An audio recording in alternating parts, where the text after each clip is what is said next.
All right. Well, we're back again tonight with another painting stream.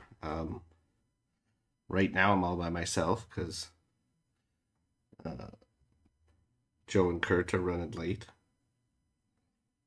Uh, Typical, I know.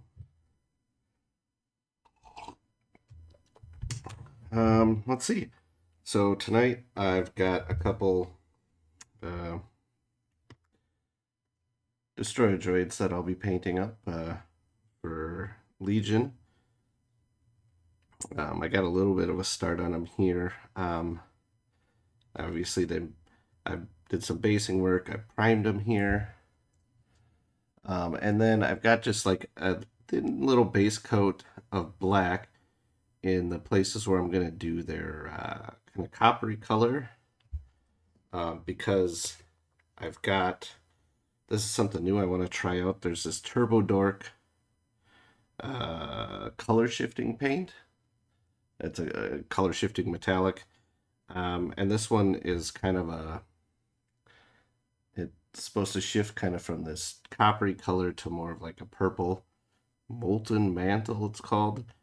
But they recommend you put it over top of a black undercoat. So all the areas that are going to have that, I have pre undercoated with black.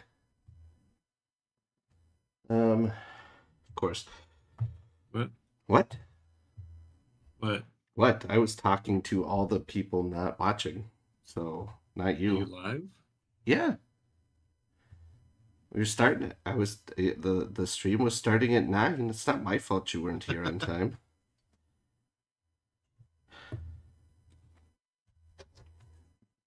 Kurt coming? He said he's gonna in a minute, in just a sec here.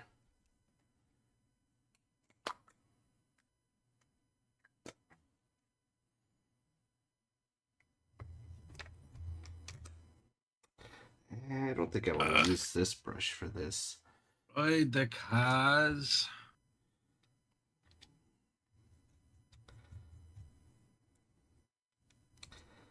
Yeah, that's right. Even though I don't play CIS or use these guys at all, I'm mostly painting them just because I was saying before you got on here, I've got this color shifting metallic paint that I want to try out on these guys that I think will look kind of cool. That I'm going to use for all the like coppery areas. I am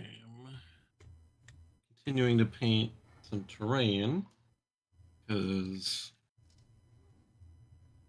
I have Bad Batch, Gideon, and Mando boxes of Shatterpoint assembled, but I have not yet primed them. Going to today, but I looked and it was like 100 degrees, so I was like, no thanks. Yeah, I imagine at that point you have issues with like the primer drying up midair. I'll probably do it in the morning. Yeah, I'm just painting on some more of the third degree stuff. I do all the little details.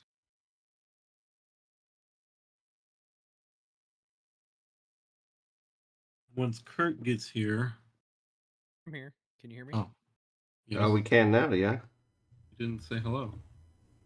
Well, you guys were talking. I didn't want to interrupt. Very important discussion. Yeah, Kurt's actually polite, Joe. Could learn a thing or two from him.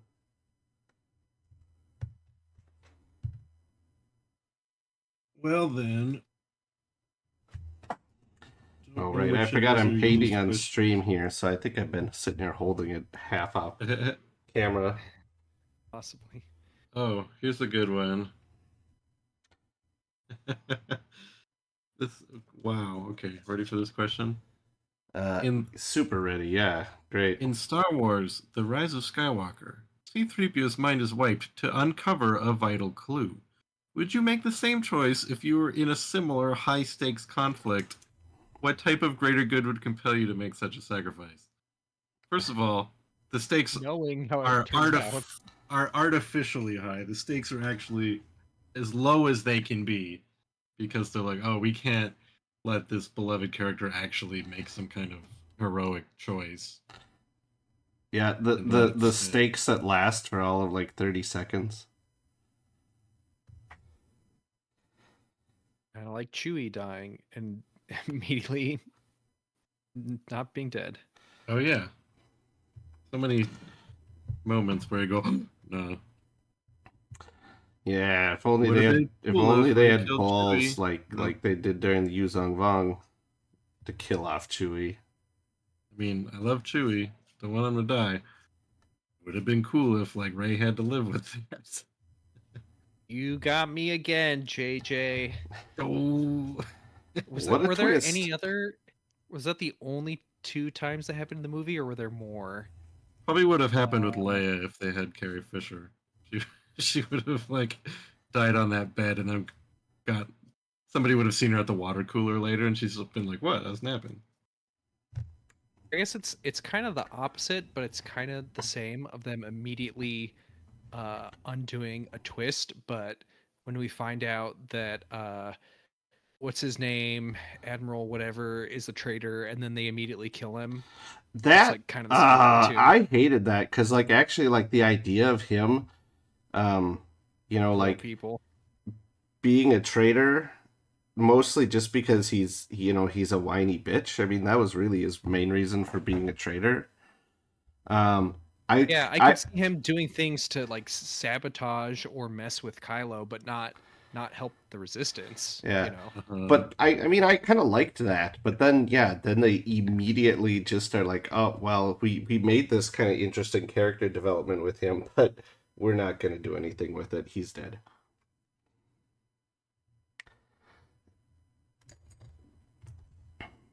I'm with Kurt 3 here. times they It did that in the didn't movie. Is there a fourth one?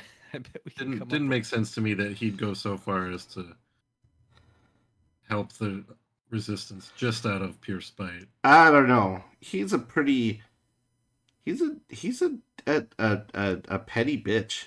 That's General Hux.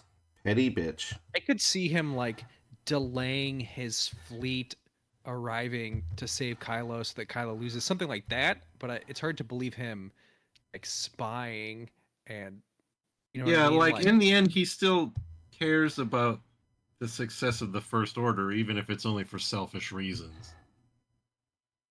And helping the Resistance is, yes, hurting Kylo, but it's also hurting the First Order in general. And I also cannot, even if he was like leaking a little bit to help them. I mean, obviously, Gross. like Palpatine did that strategically. Palpatine did strategic leaks to lure rebels into traps, right? So like, there's like a case for it, but I can't see him like. I don't know. I can't see him like revealing himself to the rebels about it. You know, he would be like too ashamed. He would do it like anonymously or something. He's clearly a prideful guy. And in the movie, when he reveals himself, he's like, haha, cool, aren't I clever? Hux, that's his name, Admiral Hux. Fucks. Admiral sucks. Oh, He's Hugs. so sucky. Admiral Hugs. Like I would think he would want to I do think something that would cause Kylo and the Resistance to kill each other. Like he would want them to both be lured into a trap, you know, because he would Mhm. hate Poe as much as Kylo. I would think, you know, Uh-huh. Poe like humiliated him in front of his crew and stuff like that. Like I think the other thing I dislike though about that is the fact that it's not so much that they made him a traitor and then immediately killed him. Is that they made him a traitor and then replaced him with a character that is basically exactly the same. same, except like older. Like yeah, another First Order officer. Like I don't know. Yeah. Like, yeah, one I guess it made sense because that guy was like part of the Empire. Hux wasn't old enough to yeah. be part of the Empire. I mean, now I don't want this to turn into like sequel ragging because I try to not do that.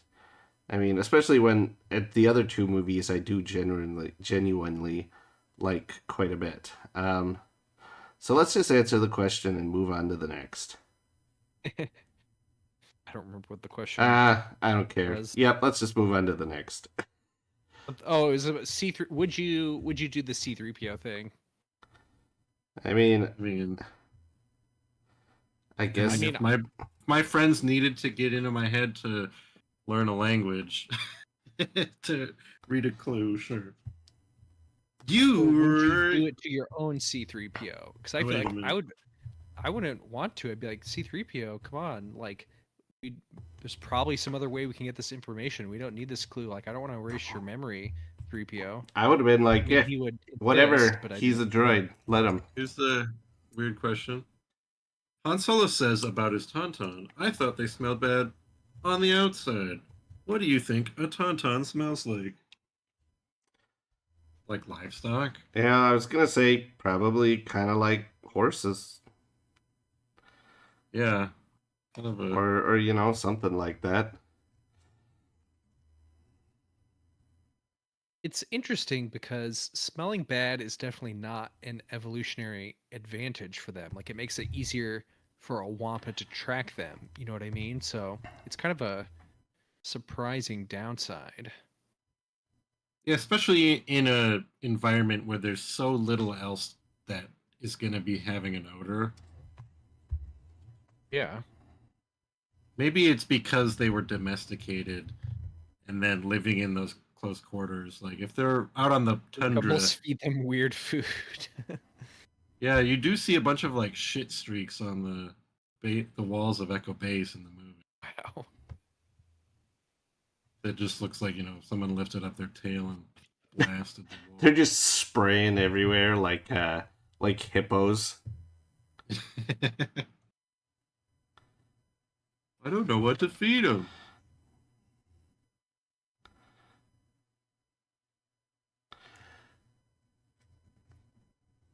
Um, Well, how about you live on a planet in Star Wars and you're ready to propose to the love of your life? Where do you take them? Somewhere on that planet, I guess. Yeah. It didn't specify which Propose. planet, so I'm gonna be just as vague with my answer. Yeah, it should just say you live in the Star Wars universe. Like, why did you need to tell me I live on a planet? Maybe you live on a space station. I mean, Or a moon. Or an asteroid. Or ship. I'd probably take them somewhere that has meaning to our relationship, which is beyond the scope of the hypothetical. So, I'd take him Buckethead to one says, of Dexter Jettster's chain of diners. yeah, put the ring in like a cup of Jawa juice. Have that annoying like waitress droid bring it out. Yeah, Her name is Flo. yeah, of course it Have your is. fiance, like, searching the desert with you, and you're like, I know I dropped some droid parts around. Like, you're trying to help. That you need their help tracking some droids through the desert, okay? And then they find it, and like, wait a second, this isn't a piece of a droid. It's an engagement ring. Look, sir, engagement ring. Well- Imperial Buckethead, nice to see you. Been a little while since we've seen you in the chat, I think. He says, dang, I sat and waited and did not load the stream. I leave and come back and you guys are on. Well, you didn't miss anything. Yeah, you missed me yelling at Joe for being here late, and then Kurt got here late. Start So ranting about. and then movies. you got here late, Buckethead. Everybody is attending my stream late today. This is just great. No respect. A less jokey answer, I think, like a destination trip to Naboo. Like, hey, let's go on vacation. Oh, I'm gonna propose while we're here. Like, that would be like really romantic. I feel like Naboo and Alderaan are like the prettiest planets in Star Wars. Probably Naboo like promoting- more so because Naboo has like lake features. There's got to be some lakes on Yeah, Alderaan. We just haven't Probably. seen. It's kind of like the Paris of proposal places, but like, you know, it works. Where would your happy place be in the Star Wars universe? I guess inside my head, because isn't that usually where people's happy places is? I don't know about that. How about The cockpit of the Moldy Crow. yeah, probably My like VR rig. Answering crushing cockpit fools at or board games at Sid's Cantina. mm-hmm. That's a good one. So you'd be like that. What was it? Like that Athorian and Yeah, the other guy maybe who are the loser, just always there. just always losing because Omega is better at them. It's like the guys who are always at the friendly local gaming store, you know? Mm-hmm. Do you think that there's like a version of Dejarik where the pieces are like collectible? You open like a digital loot box and get like, oh man, I got the evolved Hoojix. That's pretty rare.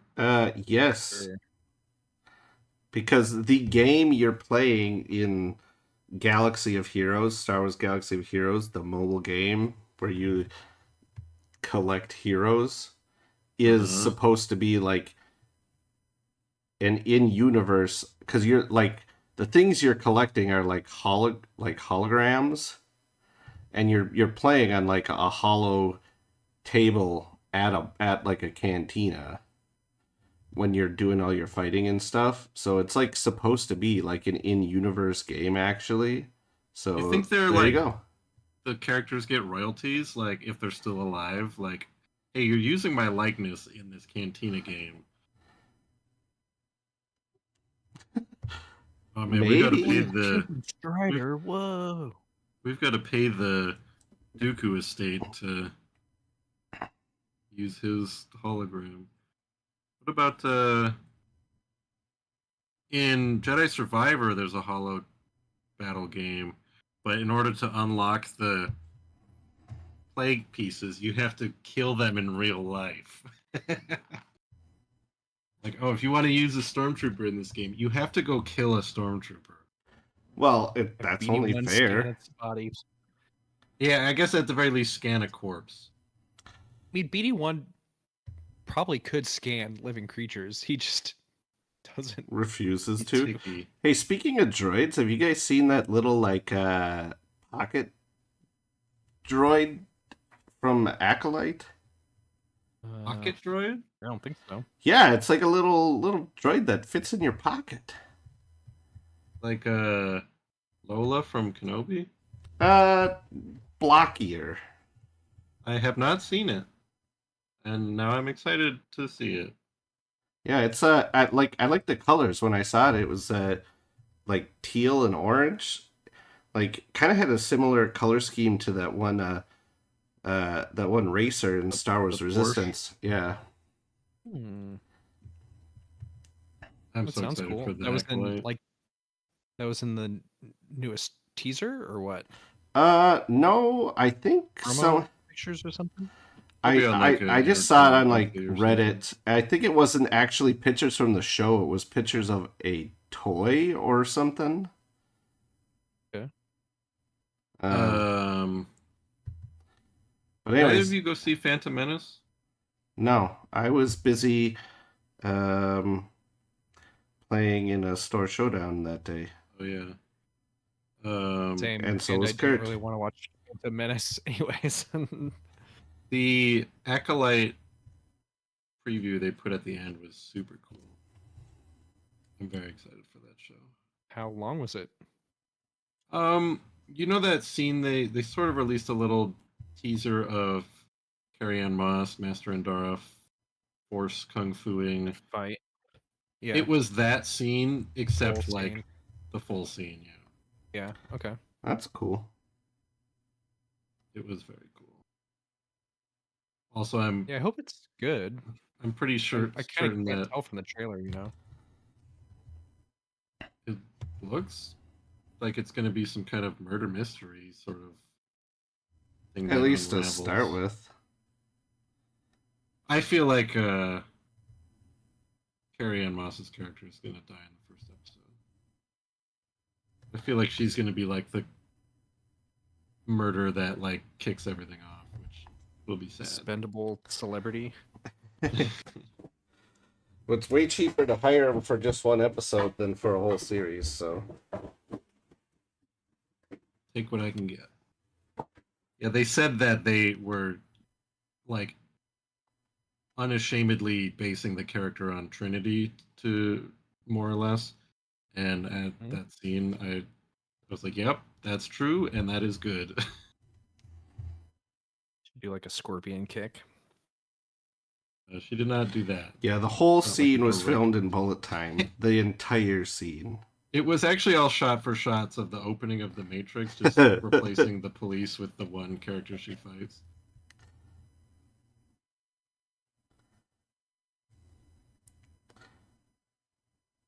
There is a character in Star Wars called Neo. It was in a different era, though. One of the clone commanders.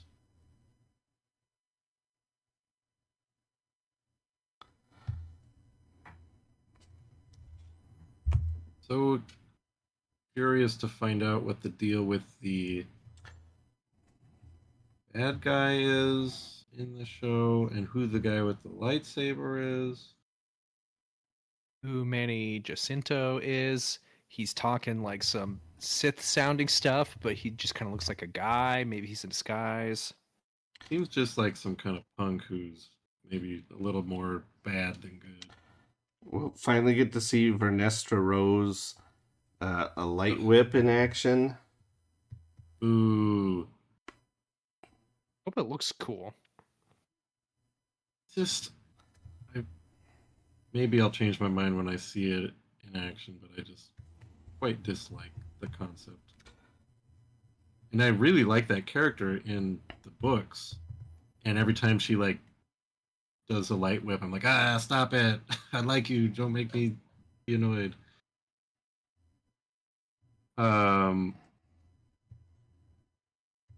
Curious if it's entirely possible the person with the red lightsaber is Vernestra Rose. a Sith, and that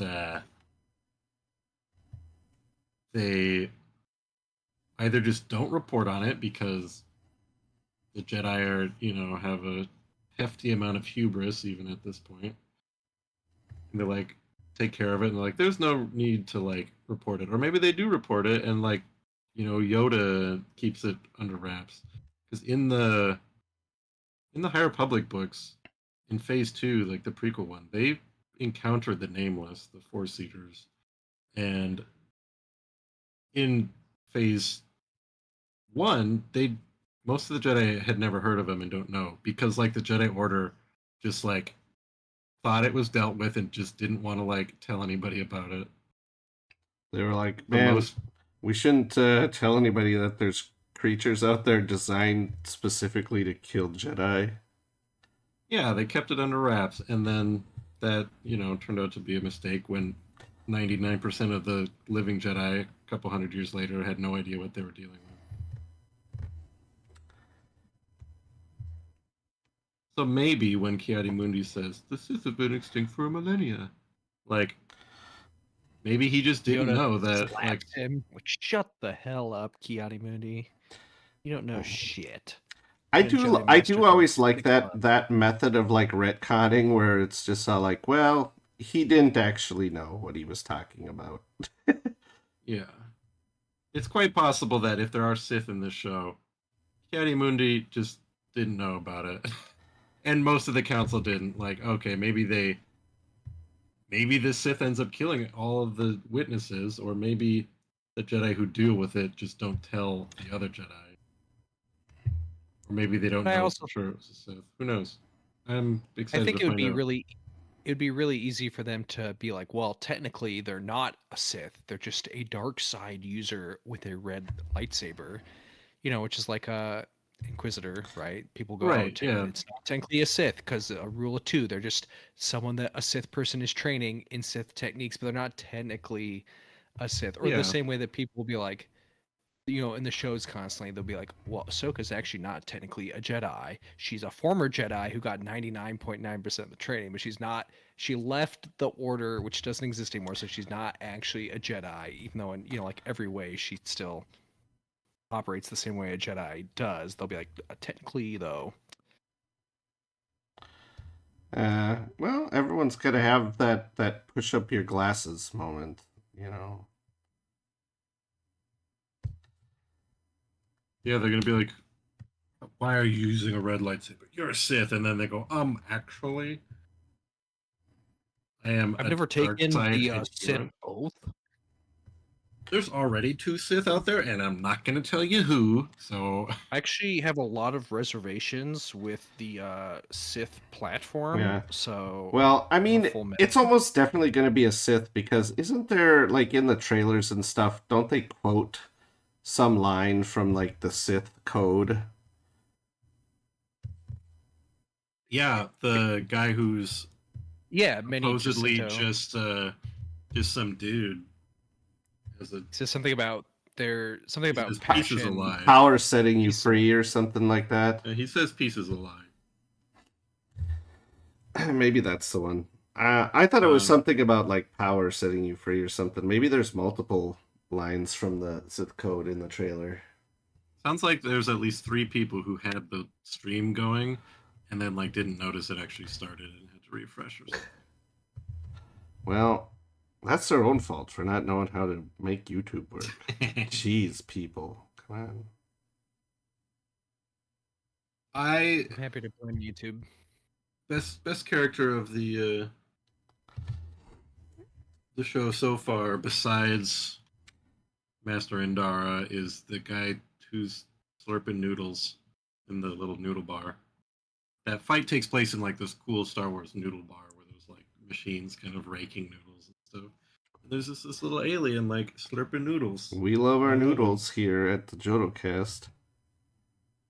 Yeah, what's the chance that we see Carrie Ann Moss scooting a noodle like she's practicing secretly, and then that's how the bad guy finds her? I saw that noodle scoot. In the scene, she's sitting there just like talking with locals, and the lady walks up and is like, "Want to fight?" And she's like, "What?" Imagine there's a valuable relic hidden somewhere in a Wampa's cave, up the Wampa hole. What's your plan to retrieve it without being caught by the snow beast?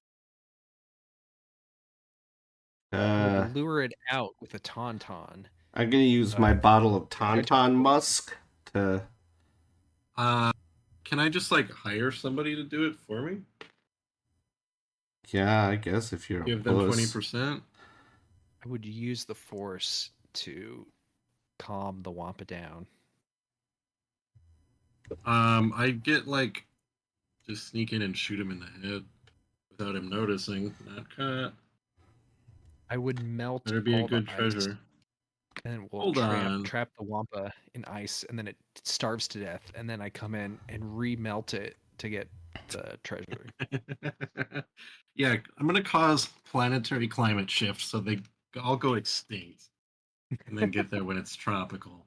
Blow the whole planet up with the Death Star, and then find Collect the the treasure. remains. Genius. But what if that treasure belongs to the Wampa? Like, seems like kind of a rude question. Like, hey, how do you want to family steal from heirloom? this thing? Yeah, like some old tauntaun horn. Yeah, well, that Wampa was a real jackass, you know?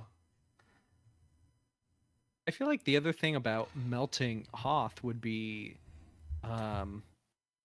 you could like bottle that up and sell like bottled Hoth water and be like, this is super clean glacier, Rebel glacier water. Well, maybe I'm thinking of Tauntaun piss flavor. Maybe I'm thinking of a different planet because there's several similar, but I think in Legends, Hoth used to be like not icy. I feel like that's every planet in Star Wars. Like, well, Tatooine actually used to be tropical. Hoth used to be not icy. Coruscant used to not be a city. Well, that's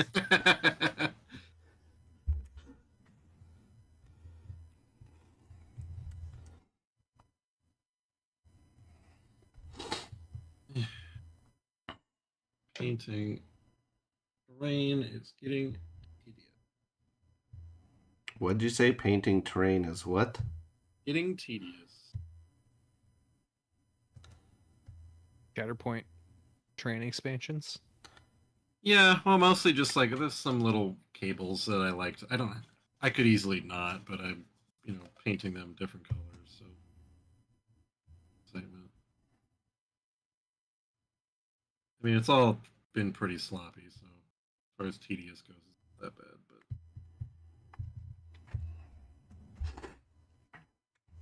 But we've been doing a Shatterpoint League that has just turned into an 8-player round robin. So we were doing 6 weeks, and then I realized, well, if we just do one more week, we can make it a round robin. So we're pretty fun.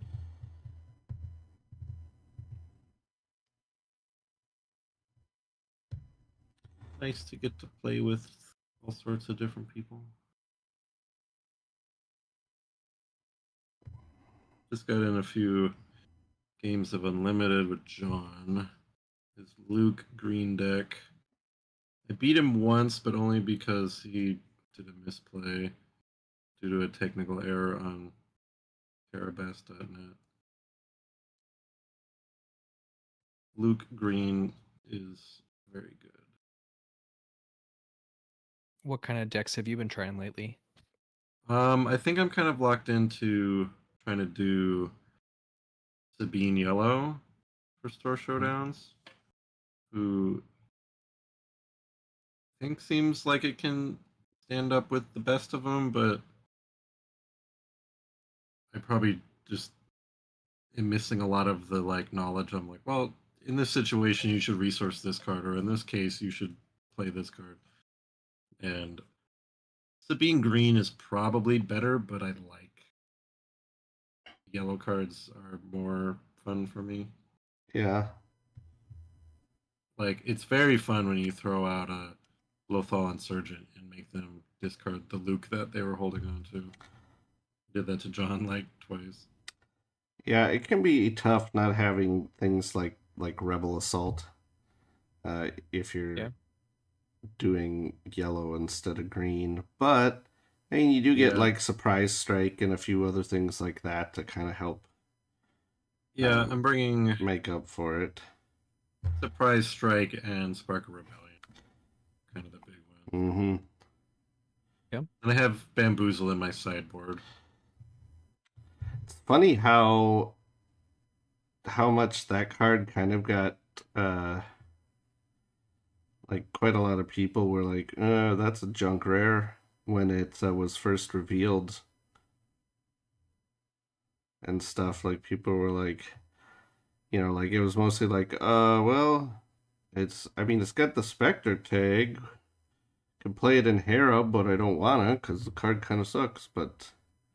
And yet now I think almost most heroic yellow decks, especially Han, are running some sparks in them. Yeah, it's got to be one of the only things where you get to pick what your opponent discards, right? One of the few. But with that, Lothal Insurgent and Chopper, there's it's not, my deck's not built around discarding, but there's enough of it where it's fun to annoy my opponent when it just kind of keeps happening. Because Chopper is pretty good one drop to just make them discard something. Yeah, Chopper can get annoying if as the opponent you don't deal with him.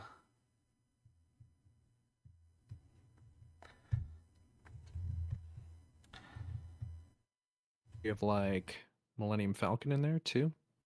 Mm-hmm. 3 Falcons, 3 Yeah. red 3s. I was gonna say you got lucky and got a Jazz. pile of Falcons, didn't you? Yeah, it was the one legendary I got a whole bunch of right away. That's nice.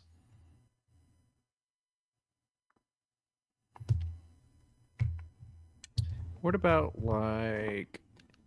Sneak Attack? I don't like Especially Sneak Attack. it's you could use it on K2 for instance. You could play K2 on turn 2 with sneak attack and do 7 damage instantly, or at the end do seven damage instantly too. Maybe could be kind of cool Yeah, it's definitely good with if they cost K2. one cheaper. For a hot second, I thought the Falcons like timing got around the defeat of sneak attack, which was like, well, if any card is going to get around it, of course it would be the Falcon. But then I looked harder and I was like, oh no, it's nothing is immune to it. But definitely would be it's good with K2, but So why were you I thinking haven't the been using it. Falcon would be able to get around it? I don't remember. It just says like, hey, after this, kill it, and the Falcon's got a thing with like, If you returned it first, hypothetically, I know the yeah, timing but doesn't the work out. Oh, I But see what you're saying. if you Yeah. did, yeah, I thought, oh, maybe the Falcon comes back to my hand before this card defeats it, but that's that would be cool. incorrect. You have like smuggling compartment. That's one that seems like it would be useful with the Falcon No, to cancel out its cost and pump it there up. are no upgrades in the deck. Not even snapshot reflexes. Nope. Not even Nope. infiltrator skill. I don't. We Not even Boba Fett's armor. we played 5-player Twin Suns last night, and it was very fun. Sounds fun.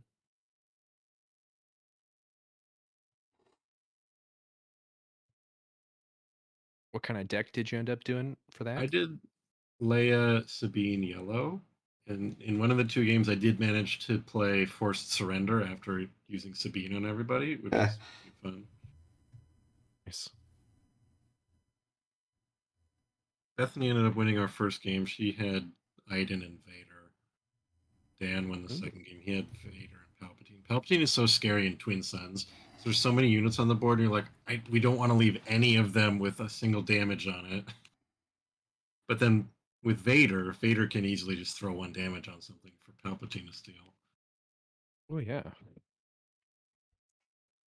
Need to do more Twin Suns. I've only done the one match so far.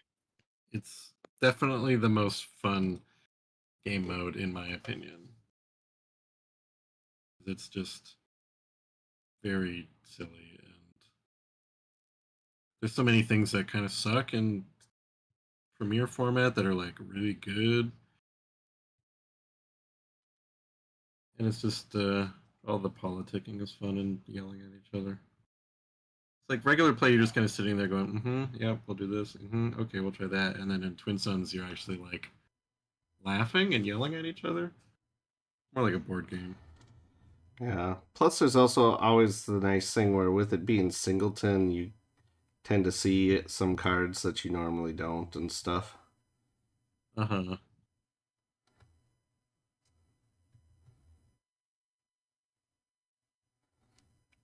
Leo, have you been trying anything new for Store Showdown? Honestly, I haven't played a game since that Store Showdown. I just have not had time. In retirement. Yep, I got second place. Quitting while I'm ahead. Um, so yeah, so I might be a little rusty when time comes for Store Showdown on the 18th. Remember, must have been a few months ago already, when like Disney and Fortnite made that huge announcement that like there was going to be like all sorts of like Disney worlds to explore inside Fortnite. Yeah. I just remember that the other day, and I was like, whatever. When is that happening? I mean, the kind of stuff doesn't just get developed like immediately, dude. You gotta give her time. It's weird to announce it super early and have no info or anything. Like, show something off. I want more Star Wars in Fortnite.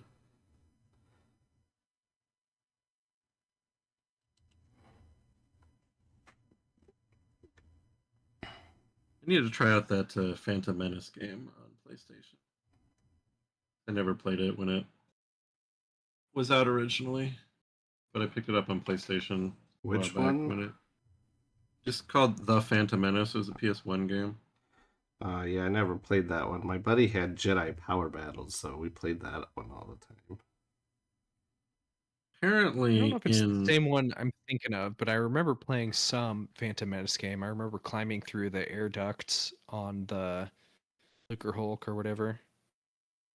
yeah, like I haven't played it, but I do. Some people are saying that the Tatooine portion of the game sort of becomes like a light RPG where you have it's less linear and you get choices as Qui-Gon, some of which you could choose to just murder everybody. Like you could just play it out like how the story's supposed to go, or you could just like kill everybody. So I'm like, oh well, I want to try that. You're gonna It do the was genocide actually run? Yeah. the game that the first Assassin's Creed stole all its ideas from. Uh, Qui-Gon has to like climb up these towers to like map out Mos Espa, Mm-hmm. and like he jumps down into a Pile of wagon. EOP. Yeah. Bantha poop, Ronto poop, probably.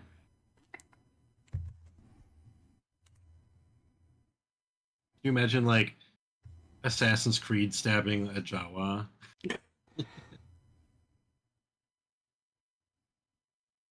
Buckethead says, I played it on PS5. I rented it from Blockbuster and played all night to beat it on a Friday.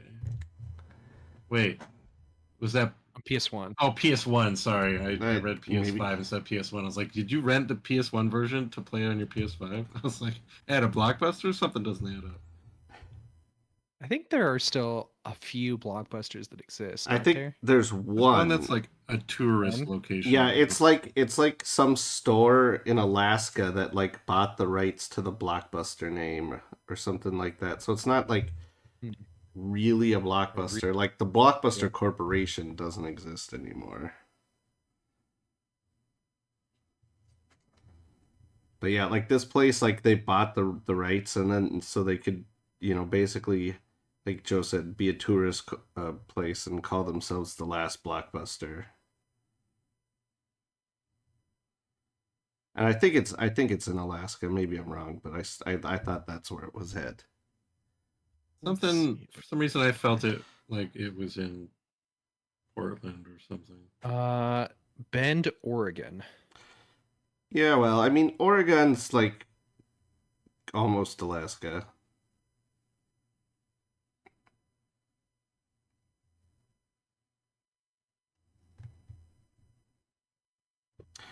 Maybe I had read that there was one in Alaska that was like the last one to actually close down. I don't know.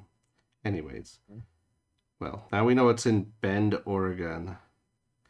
Isn't that where Bella and the vampires from Twilight are from also?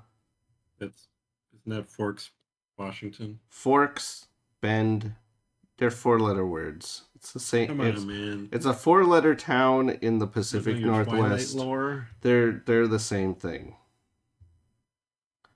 They are literally the exact same thing. Man, some of these questions are good, and some of them are like this. Minox ingests energy from power cables. Do you have any favorite late night snacks? Cottage Just unrelated. cheese. Someone's. How do I? I don't have like a go-to late night. I mean, I guess I only say cottage. It's not really like a favorite late night snack. It's like something that I usually have in my fridge, and it's easy to just like open the container Blurb. and scoop out a few spoonfuls of cottage cheese before So bed. gross. Why is that gross? It's just kind of a gross food. I haven't had it since like elementary school, and it's like here's just like a ice cream scoop of this What? giblets. Giblets. I pretty much always keep cottage cheese in my fridge. I love cottage cheese. It looks like somebody pre-chewed it. Threw it up. Imperial Yeah. Buckethead says you guys should do a SWU webcam league. We We've had actually discussed that. yeah, we talked about doing it. It's something that's probably maybe gonna happen I eventually. think Yeah, it'll happen. Yeah. I think it will. It's gonna A be like matter a of pretty light league, like no entry fees. We'll probably gets like just some real minor prizes, like some stickers and things like that, and um, yeah. But it'll still be fun to just hang out and play with people on Discord.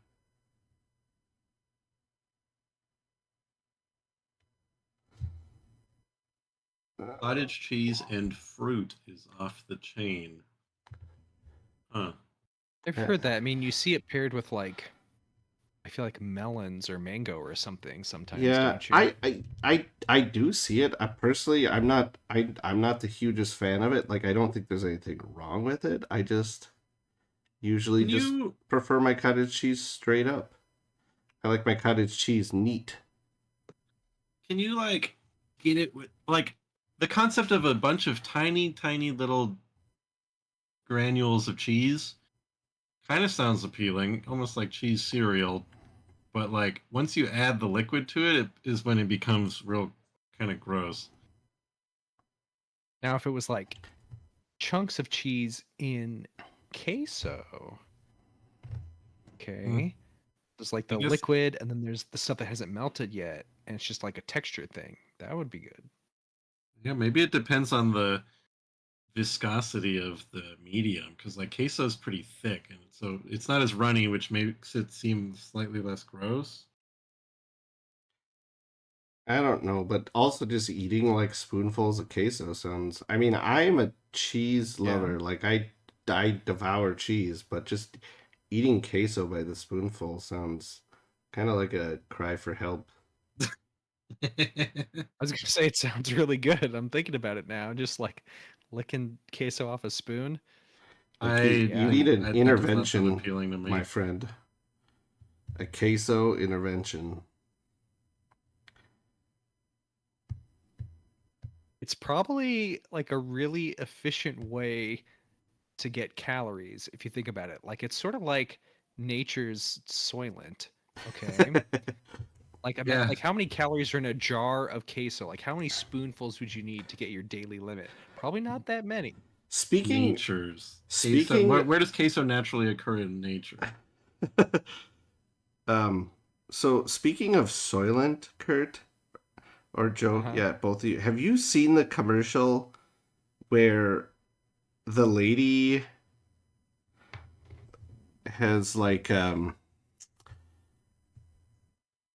she's talking to like it's not her Alexa, but it's something like an Alexa. But she's all like, "Open the door, Alexa," and it's all like, "I can't do that, Danielle," or whatever. You know, like supposed to be like Hal from 2001. And I then have not seen it. she's all like, "Why not?" And she's all like, "Open the door," and he's all like, "I can't do that." And then the lady's all like, "Why not?" And she's all like, "Because you didn't take your meal for today. Oh, I forgot my protein shake." And then she like opens up her fridge and grabs and runs out the door with her bottle of Soylent. And it's like, and the commercial like portrays this as like the awesome future we have waiting for us, where Uh, our robots lock us in our house unless we bring our Soylent with us and shit like that. And I'm just all like, wow, that is a sad, terrifying commercial. Like you haven't eaten an approved brand of food yet. Yeah, I mean, like the commercial never actually says Soylent, but she just opens up the bottle and takes out like this, like it's just or her fridge and takes out this bottle of colorless goop. So it's like, well, well, what was that's it Soylent. advertising? It was advertising the like AI voice assistant thing or something like Oh, that. I forget exactly. I don't remember exactly what it was, but it was just all like, "Woo! Look at the future is on its way," or you know, I'm just all like, "God, yeah, that's a nightmare."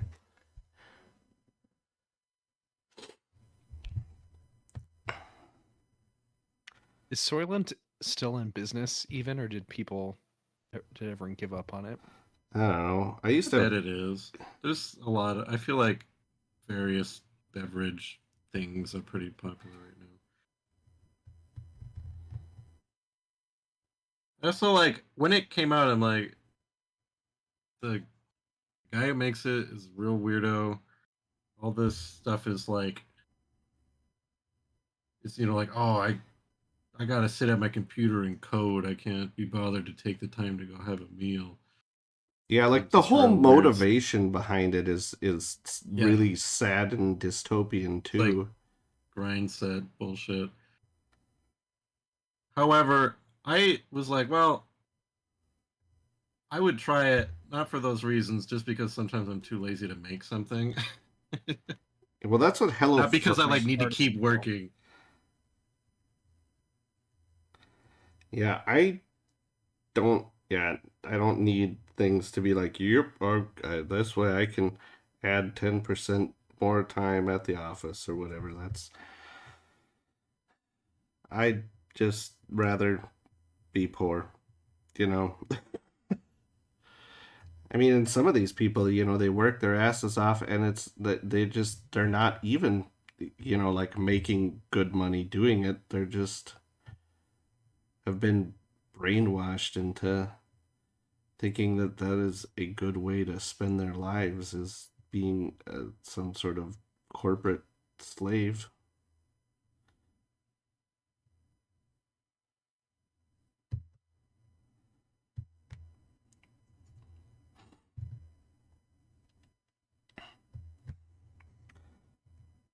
Oh, probably a good time to grab more trivia cards too.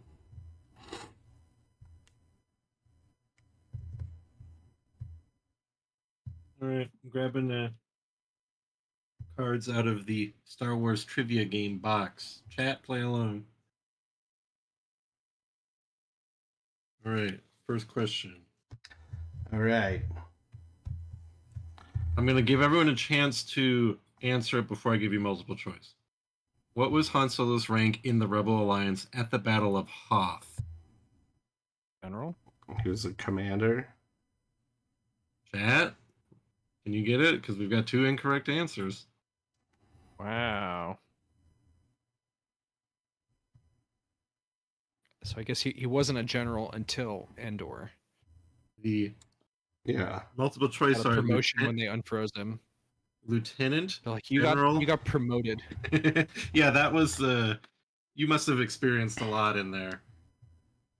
This was Buckethead says Commander. We wanted to tell you before you got frozen, but the timing didn't work out, so this has just been waiting.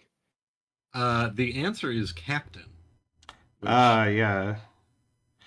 See, I mean, I I guess assume they, they just. Oh, yeah, I guess I they don't do think that's call his him rank. Captain Solo, but I was just assuming it was more like, you have a ship, so you're a Vader captain. does.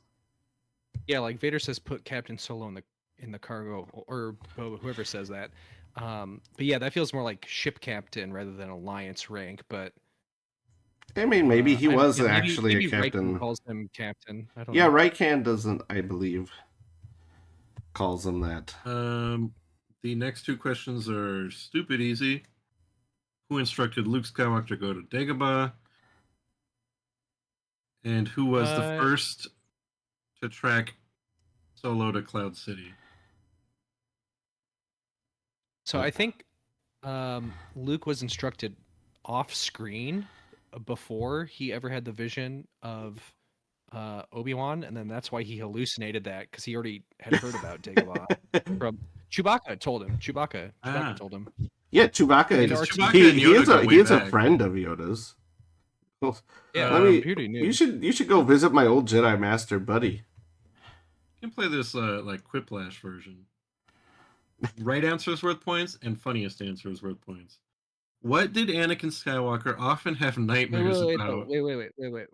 For that though, who tracked Han Solo? City. I think he had spyware on the Millennium Falcon, so there were some advertisers that already knew he's in Bespin, and they were It was city specific ads. It was actually what's her face, the droid in the ship, Lita, Hera? or whatever. L3. L3. L3, yeah. that Sold him she's out. been pissed at like being ignored for the last like, you know, 20 Yeah, years he or always whatever. gets on the messages show up on the dashboard that says like hello and things like that, and he thinks it's a pop-up and he just hits like the close button every Can time. you repair me yet? I'm still in here. Dismiss, Can you ignore. talk to Lando again? Mute I see that we're notifications. going to Bespin. I heard you say Lando on the ship microphone.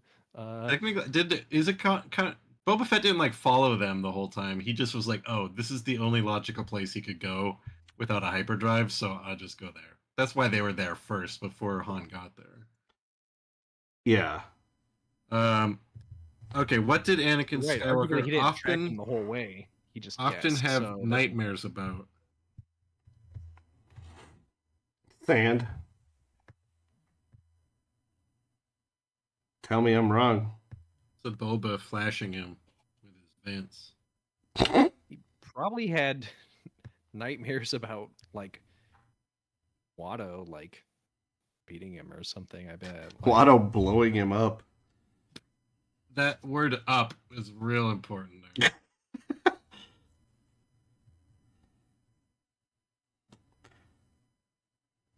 Yeah, I wonder when they like.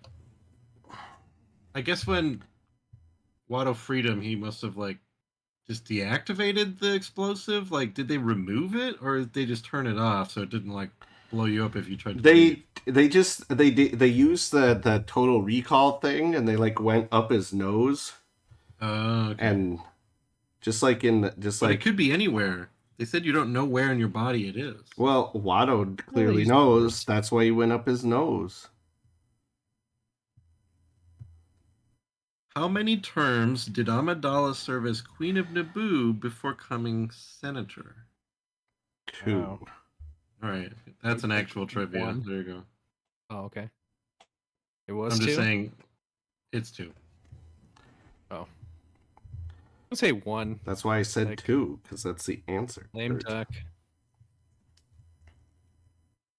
Did she get voted out? They like, you know what? Actually, the invasion was your fault. Well, no, I think that's actually like, isn't that like the number of like term limits or something? There is a like term limit. Yeah, you can't be queen forever.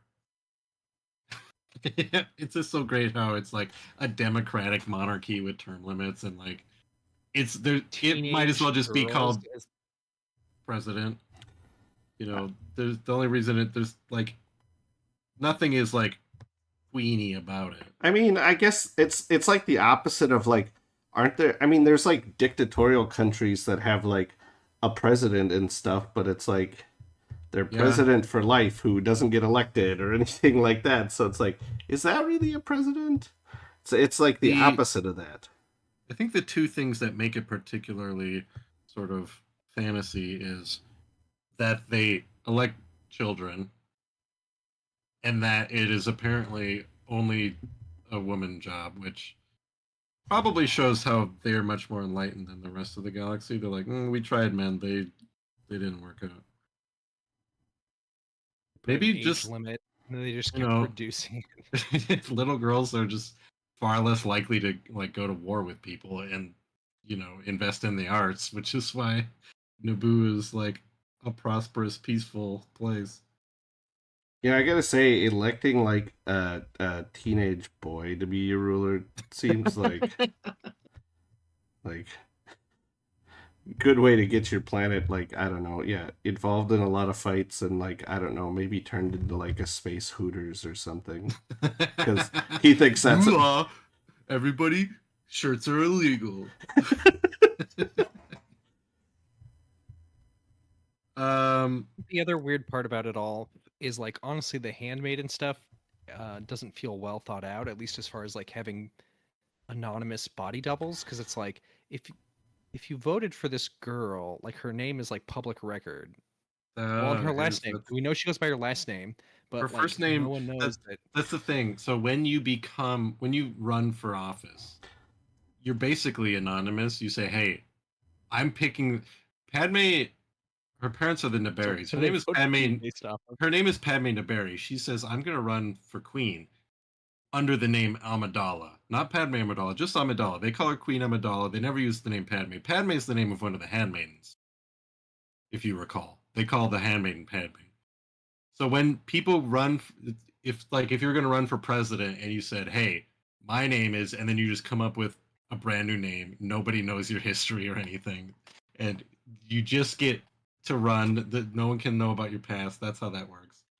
Yeah, that's why like when the first toys came out, you had like a Queen Amidala toy, and then you had a Padme Nabiri toy. That was like her Tatooine outfit when she was walking around Mos Espa with the rest of them.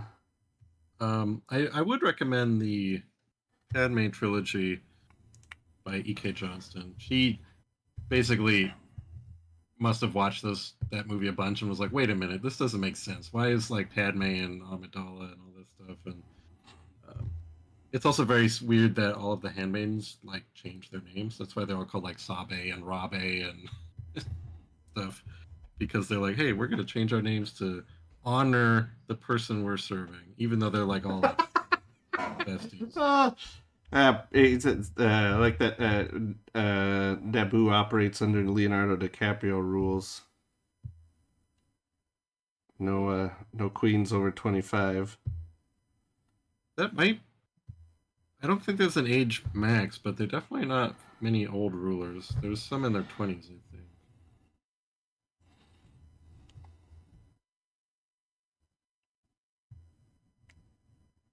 Do you think former queens are like always who ends up being senator there? It's like always the easy choice. Like, oh, obviously. I don't think so. She was specifically asked. She was just gonna like retire. And, Well, like, I don't know. do That other public depends. Do you service. think Palpatine is a former queen? Probably. Yeah, I don't. Padme might be the first to go from queen to senator, because the queen who replaced her like asked her, "Hey, you handled the Naboo crisis pretty well. Do you want to like being a public figure rather than like tiring or something?" When Anakin Skywalker was assigned to protect Senator Amidala, how long had it been since he'd last seen her?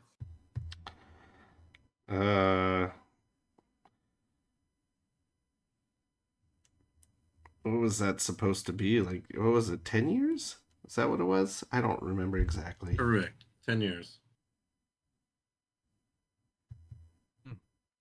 Yeah, I was because gonna guess he's supposed to like be 8 not because he's 9 in Phantom Menace and 19. 19 in Attack of the Clones, Yeah. right?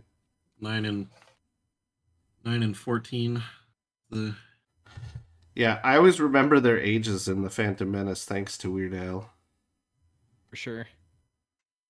I'm surprised he's 19 in Attack of the Clones. He doesn't seem like he's quite graduation age yet to me. I guess, but what do I know? Who said we are encouraged to love? Anakin. Yeah, that's kind of boring. Find a funnier answer. Oh, sorry. Dexter Jetster. Sorry, I forgot we're not doing the If the answer is super obvious, I need a funny one. Sorry, I fucked it up.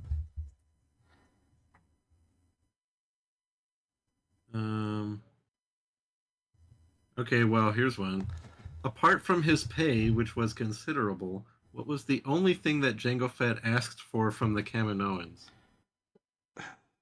A cerveza crista.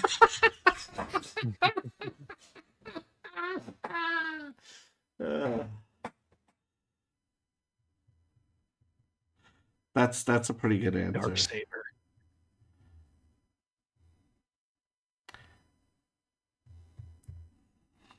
I mean, I was gonna say like he was asked for a clone that didn't have like his, weird third nipple, but I like Cerveza Cristal better. Yeah, Anakin or Obi-Wan going unaltered. Yes. No third nipple. Yes, he's always regretted that his parents had him circumcised. He's gonna undo that.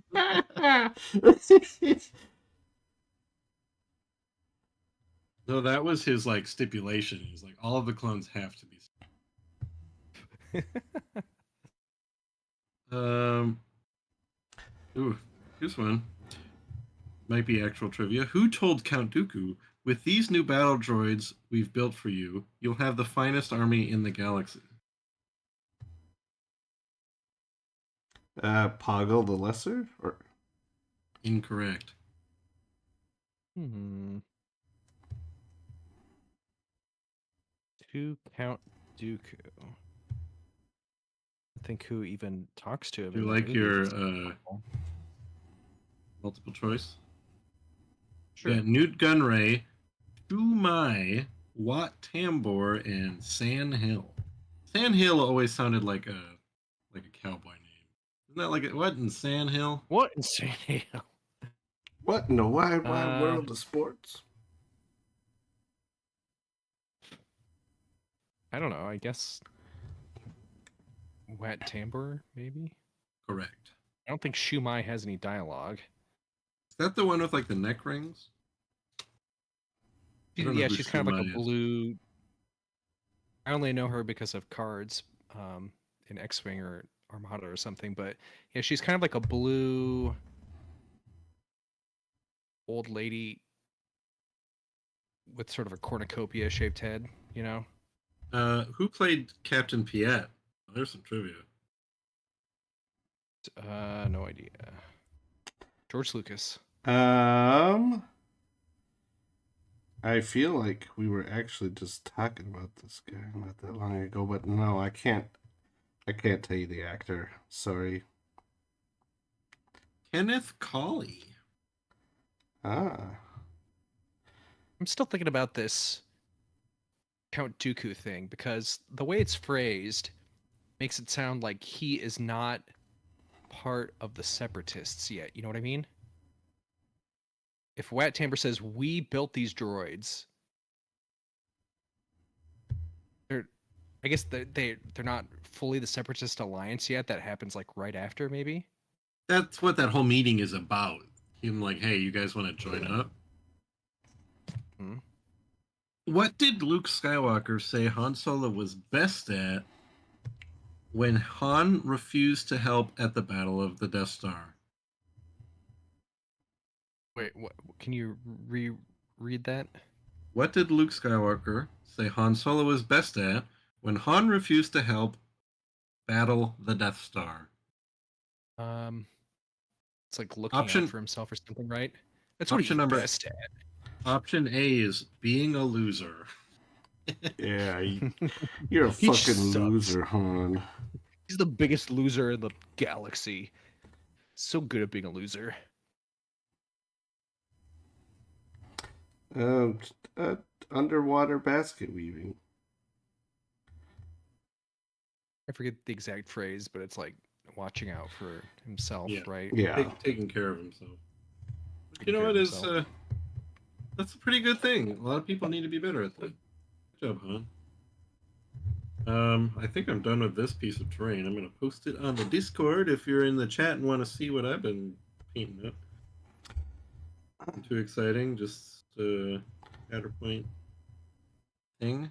Maybe now that all of my Shatterpoint buildings are built, I can get around to like throwing some like propaganda posters on them, but I don't know.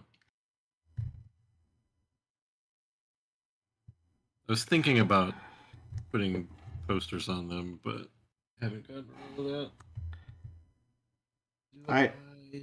I'm never going to do it again because like I said, I don't at the beginning I don't really play separatists, so I don't have a lot of reason to have a bunch of droidekas. But boy, if I ever assembled these again, I would not glue this head piece on before painting because painting all these under bits under here just sucks. I never even painted the rolled up version. I just threw those in my bits box. I'm like, I can't be bothered. I'm not even entirely sure I ever put those together. Whoa, what is this? Is this from a I deleted scene? painted all of my droidekas and the rolled up versions, and I made sure the scratches on the rolled up versions matched be non-rolled up, and anything else, anything less, gets you ejected from the tournament. In my opinion, the minis don't match. You've got me confused. You're trying to mislead me. I'm gonna call a judge over. I barely ever even played with droidekas. So this is a crazy question. The answer is pretty obvious, even though. Anyway, to whom did Count Dooku say, "Don't let your pursuit of trinkets cloud your reality"? Huh?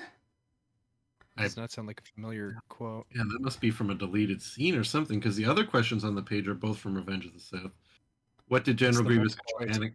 The answer is General Grievous. He What must did have been General talking Grievous about call his Anakin Skywalker? lightsabers or something. These Yeah. colors. What did Grievous call Skywalker aboard the Invisible Hand, Jedi scum, who retrieved Yoda after his battle with Palpatine, Bail Organa? The other two questions are from Revenge of the Sith, so I'm wondering if that's from like a deleted scene. When was this? I mean, it game must be because we published? definitely never see them talk in that movie. They're completely separate scenes. Yeah, Kylo's on the box, so this isn't an old game. This is from probably 2015. Or could it Google be? that quote. Does it include show stuff like the Clone Wars? I don't think it was from the show either. Don't let your pursuit of trinkets cloud your.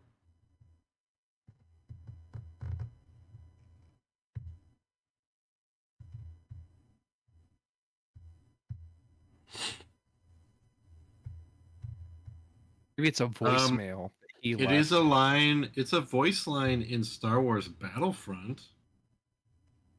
Okay. When the two, because you know all of the hero characters have banter with various hero characters.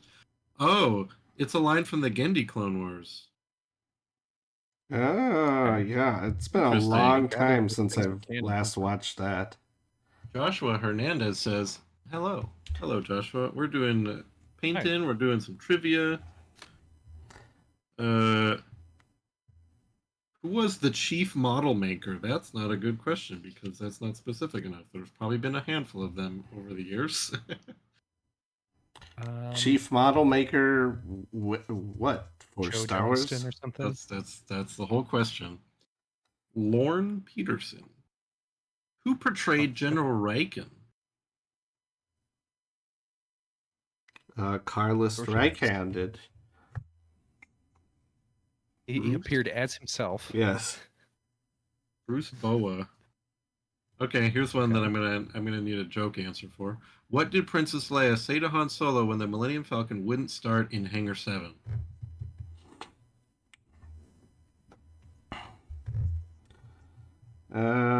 I don't. Sorry, my humor's running low right now. I don't think she said anything. I think she raised one eyebrow suggestively, and he blushed, and all the Echo Base troopers around laughed and pointed and snickered. They went, ooh. I loved the one story. Maybe it was even multiple stories in from a certain point of view, where all the rebels are like putting bets behind their back, like, oh, they're gonna kiss, right? Like everyone knows they're into each other and stuff. Yeah. And then there's that one guy who bet on Luke doing it first, and he's like, "Fuck yeah!" And all the other troopers gotta pay him money. Which character did Phil Brown play? Phil Brown. Jack Porkins. Your multiple choice is Admiral Mahdi, Jack Porkins, Biggs Darklighter, and Owen Lar. Told you it was Jack Porkins. God, I'm good. Answer is Owen Lars. Told you. Okay.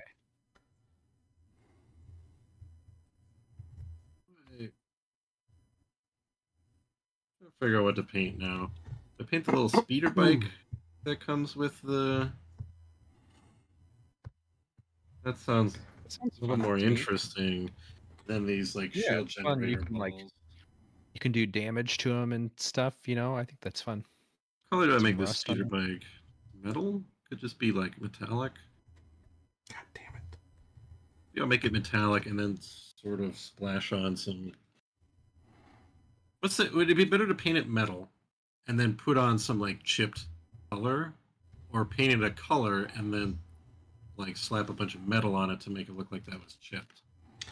I guess it all depends on how worn you want it to look, you know?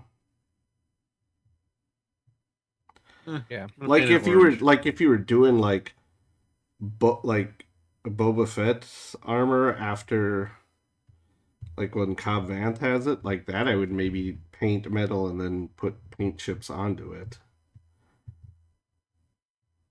Joshua says, I guess I stumbled across this. What do you guys usually do on the podcast? Well, welcome, Joshua. We don't usually get people just stumbling into these parts. We everything Star Wars gaming is technically a possibility. Lately, we've been doing a lot of talk about Star Wars Unlimited, Star Wars Shatterpoint, Star Wars Legion. Sometimes we've been live streaming painting and Star Wars Unlimited. On the show, we talk about all sorts of stuff. Like I said, lately it's been a lot of Unlimited, but sometimes we talk about video games. Yeah, like once Outlaws comes out, you know, I'm sure we'll be talking a lot about that. Might even do some streams of us playing that. Who knows? Been trying to get Older back games into too. role-playing games. Yep, that's a good point. Yeah, which Joe has a reminds lot me, of really good, we should like, probably vintage. message Christian earlier and be like, hey, remember this Thursday Play or next week. Tuesday? Yeah, that one we've got to continue. That's the old West End Games Star Wars RPG, so that's kind of fun to go back to. But we've done the Fantasy Flight newer RPG as well. I guess we've probably never done D20. Yeah, we haven't done anything Star on Wars the games, show but anyways with with any of the variations of the Star Wars D20. So this is the new one. I unscrewed the cap of a dropper bottle, and the nipple bit is stuck inside the cap. Oh, that's new. Yeah, I've never had that happen like before. just snap that tip off. No, because you can like pop it off to like throw in a mixing ball or refill it or whatever. That bit is decided it was more stuck to the cap than the bottle. It's gonna be not even worth it to fish this out Weird. because it's fucking Gonna Vallejo. blame Arizona for that one. German orange from Too many. Vallejo is probably gonna. Why am I painting this bike orange? Not even like an orange. It's like a salmon. Yeah, I think that's got to be part of it. It's just like some of your paint troubles have just got to come from that the Arizona environment. Like I think you'll find less issues when you're living in South Dakota. Yeah. Well, other than you will have you will have more issues priming because you can't do it year round in South Dakota. I'm doing it in a garage. Just gotta get a. Well, I You guess just need a garage. yeah, it with depends a on if your heater. garage is heated or not. Now I'm flicking paint in my face. That's not how you're supposed to do it, sir. There's paint on my glass. Unless. I took my glasses off. Kurt, can you read the chat? Joshua said something. And I think a couple people said things, but I'm too yeah, far you away read from it. my Mayhem screen to without my read. glasses. Midnight Mayhem said very active Discord, which is a good point. We do have a Discord if you want to chat Star Wars games at any time of the day. Or If you're Star a Wars, Buckethead, whatever. Yeah, any type of Star Wars and non-Star Wars. Leo's been talking about X-Men a lot. I guess that's frequently allowed. post Anything that's manga. about Dune and Wheel of Time if you like those books at all. And every time I post something, Joe's all like, I don't know what the fuck you're talking about because I never read those. Imperial Buckethead said, I'd love to play the old WEG D6 RPG. Miss these old games. So you might like it once we get those episodes out. One day. Those will be free episodes, right? Yeah. Only our session 0. We did have a session 0 where we set up our characters and stuff. That was a patron only video. / YouTube member. Oh, yeah. Buckethead is a proud YouTube Oh, yeah, member. that's So true. you would have access to session 0. Oh yes, you're right. You're right. Yeah, it'll be my first time playing. So actually, at this point, since we've only done session 0, I haven't actually played at all. Just made a character, so it'll be fun. And then Joshua said, "That's awesome. I'd totally be up for watching because I probably won't be buying the game, but I'd be up to see what it's about." I think he must be talking about Outlaw there. Oh yeah. Yeah, I think we're all looking forward to that one. With varying degrees of trepidation. I mean, I'm looking forward to it. Yeah. But in like a cautious sort of way. Agreed. Just remains to be seen. Well, so on the painting bottle, I just tried to pour some out of the gaping hole, and it poured way more than I needed, but for like this color anyways, and I don't even want it for this bike. It's like a salmon, not an orange. What is this? Not like a bright orange. That's how oranges grow in Germany, don't you know? You'd think someone who'd been there before would actually know that, but must have been there in the wrong time of year. Guess so. So let's try Mythical Orange from Army Painter, which is much brighter, but probably going to be even runnier. Army Painter. Orange.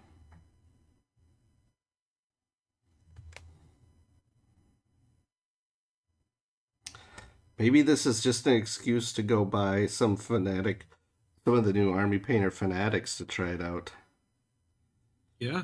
Gotta get in orange. I'd like to. I haven't been anywhere that's been carrying them. That sucks. Our main mini store here in town does have it, but like I said, just haven't had a reason to go get them yet. I'm gonna need a nice orange for when I get Chopper and Hera. My favorite orange that I use for a lot of things is Jokero orange from Citadel. Yeah, it's a nice, really like sort of like desaturated orange. It's a good color. Yeah, I use that for a lot of stuff. Yo quiero Taco Bell orange. Yep.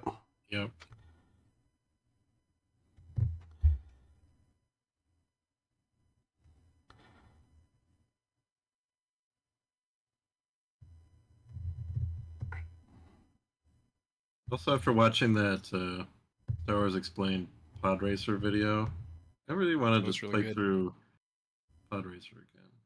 Oh, you know what? So I was right. This Army Painter Orange is just thin as hell, and it's going to take me a million. It's not going to work. But it will work. Happy accidents here. The gross pink salmon, that's not actually orange, goes on well. And then if I put this mythic orange on top of that, then I get the color I'm looking for. So we did it. Yay. Just gonna take more coats than I was hoping for, but whatever.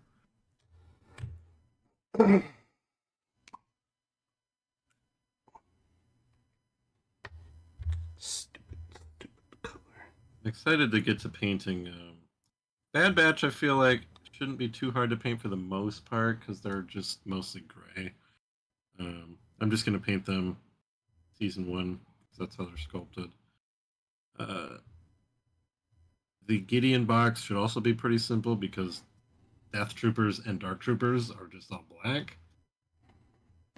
And IG-11 should be pretty easy. I think the only one that's going to be a little tricky is the Mandalorian. So I'll have to decide if I want to use metallics or try and do non-metallic metal. Most of my Shatterpoint minis I've been doing without metallic paints, just to kind of keep them feeling a little more cartoony.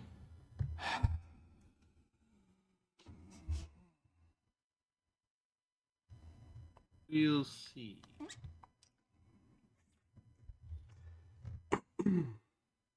I do actually really like the Din Djarin sculpt. At first I was like, it's kind of boring. He's just trolling, but A it looks pretty pretty. good pose for yeah. It's like he doesn't even have a gun out.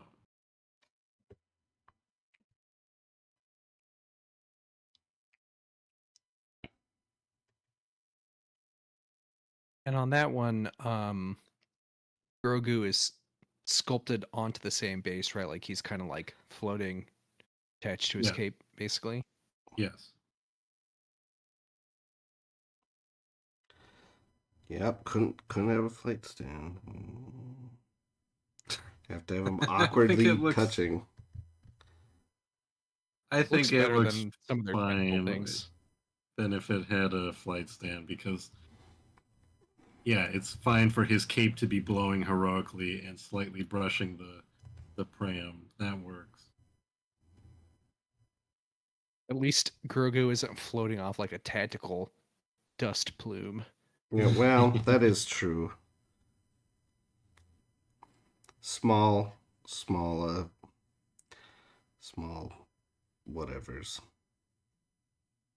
I'll take Jumping it, I off guess. a rock. Yeah.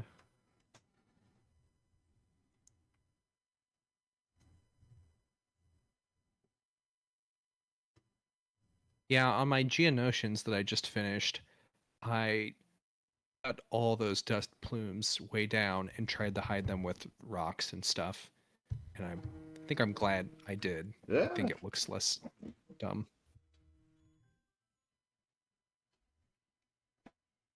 Yeah, I liked I also modded Poggle's beard because I didn't like that either. You didn't like him fondling his face? Yeah, I wanted a different pose. So I made my own. That Take that, looked really tough.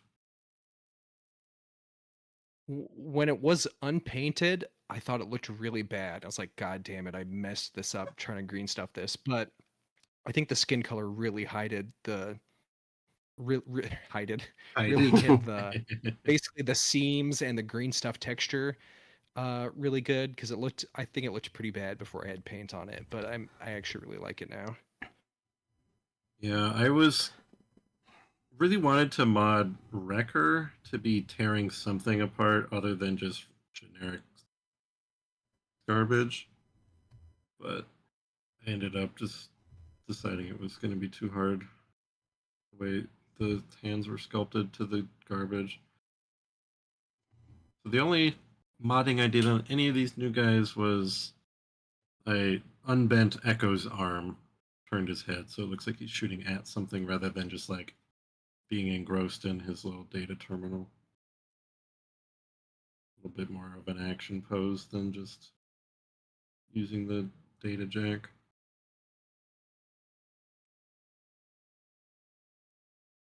Those guys aren't out for Legion yet, right? I can't keep track of the release dates of anything anymore. No. Correct. No, just Shattered Point so far.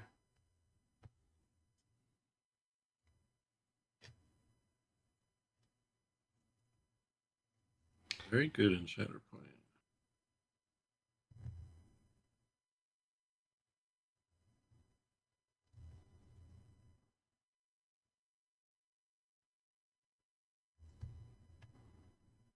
A new Imperial Assault type game that whenever I'm playing Legion or Shatterpoint, I just think of Imperial Assault and Wizards of the Coast Star Wars miniatures game, and that the only restrictions for list building is points and faction. Whereas Legion and Shatterpoint, you're limited by, well, you can only have X number of this type of unit. Gotta have a primary, secondary support. Gotta have, can only have two operatives or whatever. So like, oh, there's teams that I wish I could have, but that just can't. Or like with Bad Batch, it's like, well, okay, well I can have the whole team, but now I'm always gonna have to throw in like a couple of random people who maybe don't fit.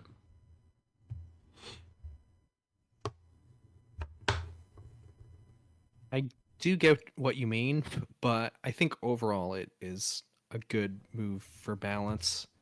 Um, Definitely found in the past for other war games like Warhammer 40K when they, there's times they've restricted it more and times less, but the most unfun games I ever had of that game were when people were like, "Oh, I can just spam the one good unit only."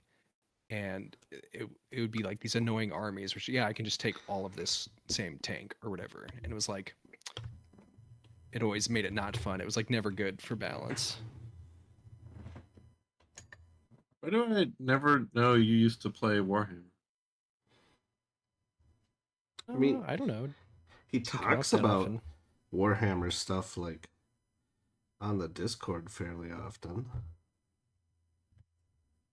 It feels like I found out like a weird secret. Like you used to be, part of some religion that you left a long time ago. I mean, it's how I got into minis painting. The first things I ever painted were Chaos Space Marines. Yeah, like Yeah, I think we've talked about your first PTs. And if I had my camera on, you could see my unpainted Warhammer stuff that is in boxes that kind of forms the background of my table here. It's just still stacked up here forever. Occasionally, I think like maybe it'd be fun to paint one of these old minis for this game I don't play anymore, just to do a fun mini and like see how my skills have improved since then. But so far, I haven't got around to doing that. man, I really do just love Null Nile, how just immediate results you can see as soon as you start slapping it on something. So good.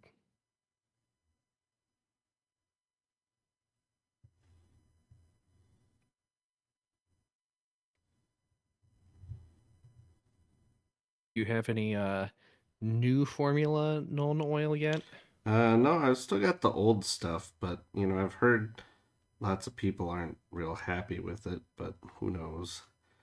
They're My Agrax must be new because it's like I can really tell it's like extremely shiny. It's like glossy, and I don't know why they would do that on purpose, but it sucks. Oh, yeah, even after it dries. Yeah, like if I put more than a small amount on, it really is glossy. Just sad because I like Agrax.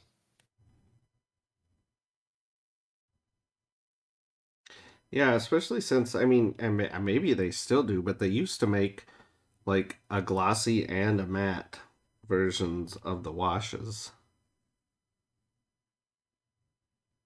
or at least the two main ones, Eggerax and Null Oil.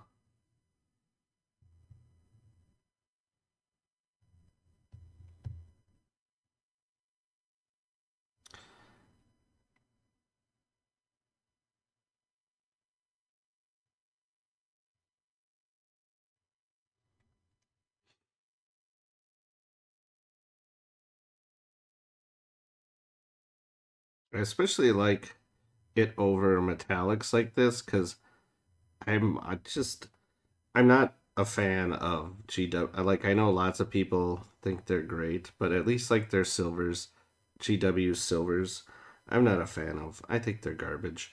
I think they go on real splotchy.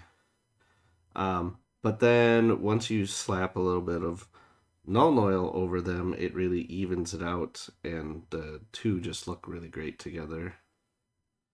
The the null oil and like the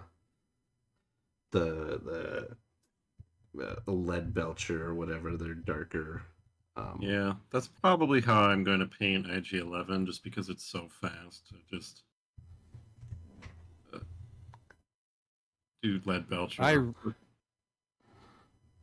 I really like Agrax on top of metallics too. Like you can get a really nice dirt patina that I Uh-huh. really like. I'll probably just reference Sarastro's old IG-88 for Imperial Assault. Yeah, it should be pretty simple, and I'll probably use metallics for IG-11. Buckethead says, I have a closet of shame full of Legion, Middle Earth, 40k, and Song of Ice and Fire. Yeah, I've got piles of Legion. I've got some Song of Ice and Fire. I've got well, what else do I got? I got a bunch of that Harry Potter minis game. But yeah, they just released like I just Another backed a one. different one on Kickstarter. There was a new one. Might be like some re-release or something, but it's like okay, I'll get this, and then I think the biggest backlog is all of my Marvel United minis. Oh yeah, I got all those too. I still have I got some Crisis Protocol minis also. for Legion. I So need much to unpainted paint shit. uh, like all the Echo base box and a few other things, but Shatterpoint's always at the front of my painting queue, and I was actually caught up until this last wave of stuff came out, which feels pretty accomplished. Thanks a lot, Atomic Mass. Ruined Joe's perfect record of having everything done.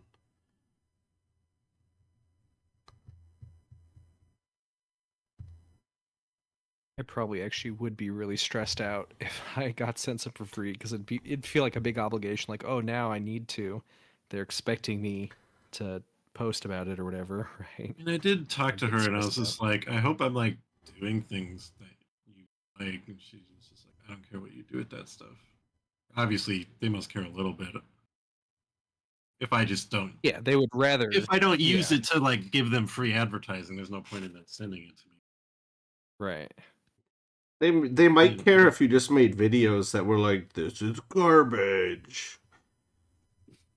they don't send me every new thing either, which I had to actually buy some stuff lately. Oh, jeez.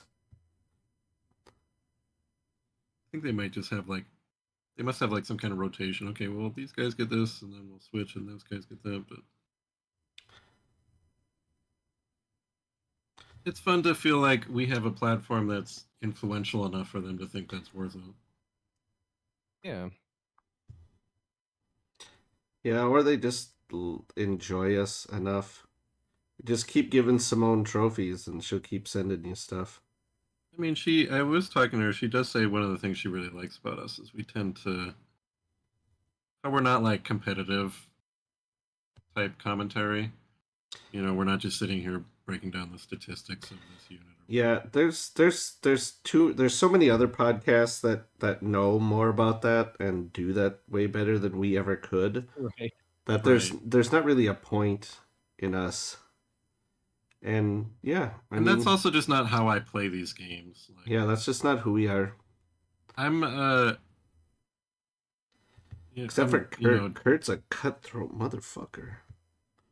yeah, and then you sit down and Kurt's like, well, you know, there's a 58% chance that this dice roll is going to result in this effect, so I don't know why you're even bothering with that. And then you're like, you sometimes you go to Kurt and you're like, hey, look at this new list I picked, and they go, why on earth would you play that card? Like that's garbage tier card. Sell your game, nerd. Kill me if I ever act like that. Does not sound fun.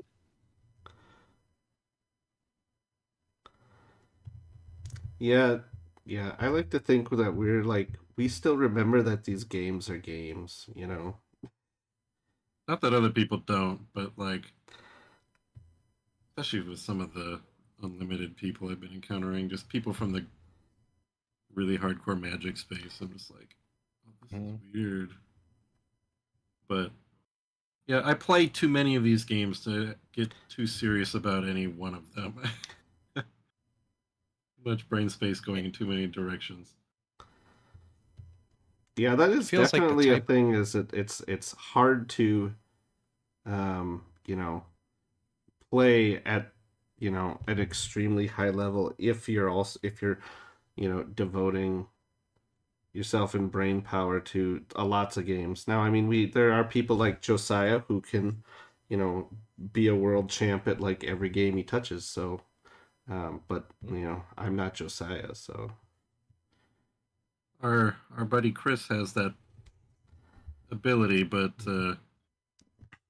he also dislikes competitive environments, yeah. which is the curse. For Like, oh, you for could win worlds if you wanted to, but yeah, I don't like for people in the going to stream tournaments. who didn't know who I was talking about, Josiah, former Armada world champion, lives near me and plays in my or me and Kurt's game store.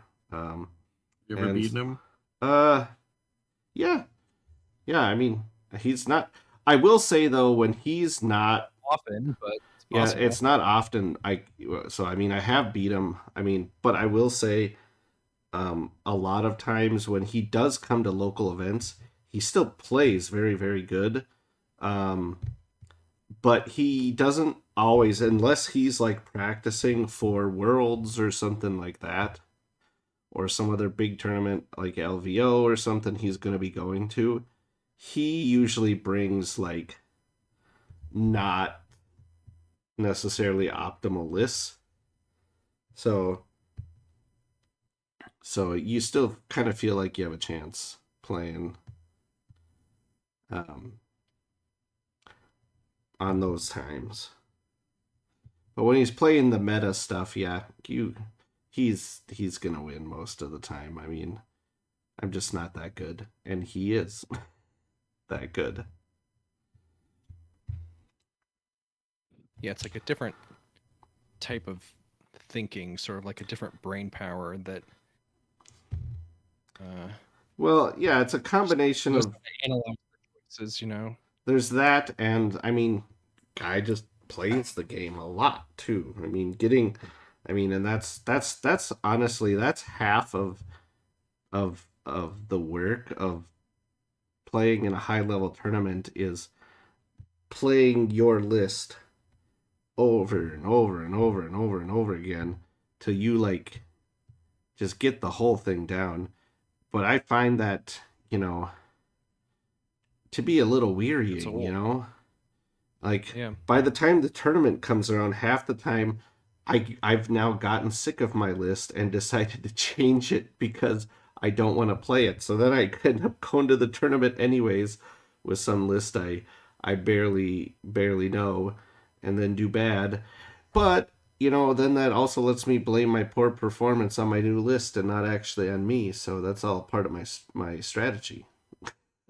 Midnight Mayhem says, any word on getting a review copy of Star Wars Bounty Hunter card game? I believe it releases at the end of the month. No. I reached out to Zygomatic, the company that's publishing it. They told me to talk to Asmodee. I submitted a partner review. I forget what it was called. Some kind of affiliate submission. Never heard back. I also did that with Unexpected Games regarding the Mandalorian Adventures game, and I haven't heard anything back on those fronts. Yeah, it's kind of Um, nice because we've sort of been able to develop, some relationships with like Atomic Mass games and Fantasy Flight games so we can work with them directly and not have to deal with like Asmodee corporate and stuff in right. those instances. But Yeah, so I'm not. I might keep. I might poke at that a little bit, but I'm not really expecting to hear back because it's like, well, I mean, your biggest Star Wars products are happy to work with us, so why wouldn't you want to, work with us on these smaller products that are going to have less eyes, probably? But who knows? We'll see. I'm excited about those games. I'll pick them up day one if you don't get sent one to review.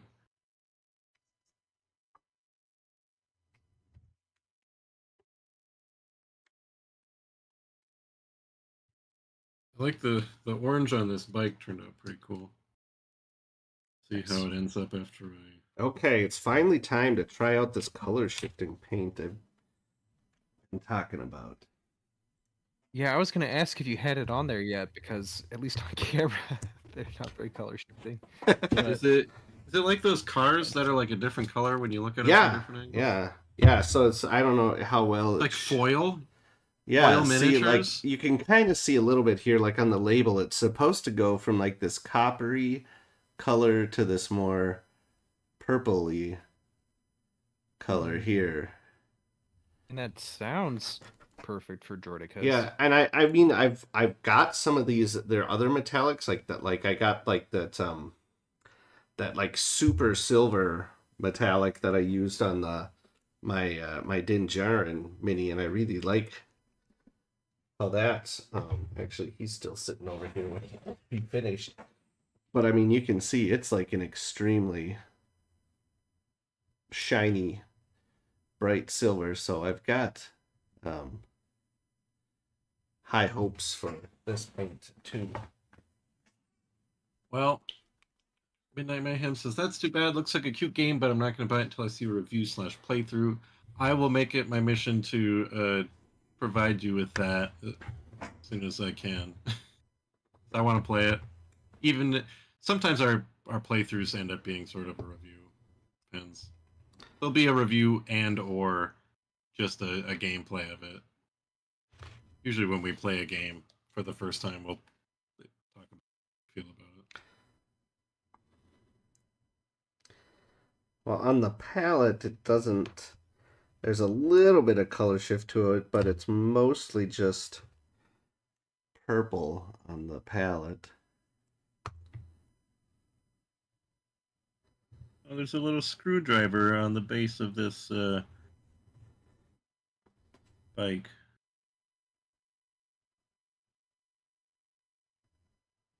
like a real life screwdriver, you can use your mini to drive screws. Yep. And that's called yes-anding, everybody. I was just watching the improv cult episode of BoJack Horseman recently. They make fun of yes and in such a fun way. I don't remember that. Like Todd joins an improv thing, and like they're always saying like they're like kind of always like yes anding things. So like in conversations they'll be like yes and something like just a normal conversation. There's always like a funny like little ding that will play. That's one of the better episodes. Call Me Captain. I think this is for you, Leo. Says, "My God, man, might be time to invest in a new palette." What this? I don't know what he's talking about. This is so. So this is actually it's coated in tinfoil, so I can just peel this off and then I put a new coat of tinfoil on Oh, it. that's smart. My palette just kind of looks hack. like that. But yes, And there are some like this one is you can see like they're this deep. But yeah, it looks like this one's completely full. This one's nearly full too. I like taking one of my like sculpting tools and sort of chipping away, and then you can peel it off and you get this perfect little like paint dome.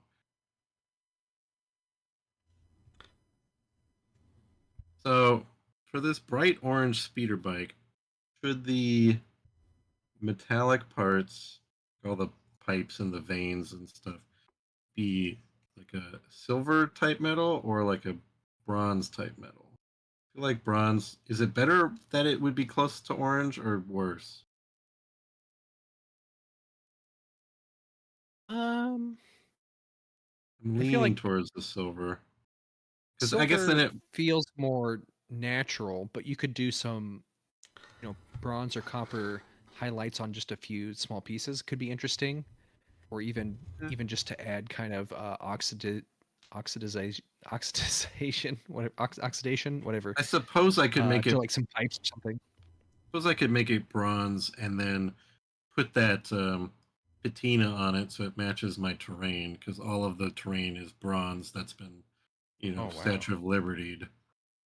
Mhm. I don't know if that would look dumb on speeder bike though. I guess maybe I'll just make it bronze, It, but not as weathered. Although it is pretty dinged up. This bike is it would not. basically look like a super junkyard abandoned bike rather than a usable bike, but it would be kind of neat. I mean, it is like in disrepair. One of the steering vanes is fallen off. Um, Although the reason it's hovering is because it's connected to some kind of generator, like somebody's trying to repair it. Like there's a kind of a clever little energy cord that's what's supporting the miniature. So someone's trying to fix their bike, and then suddenly Anakin and Darth Maul and all these people show up and start fighting in their junkyard.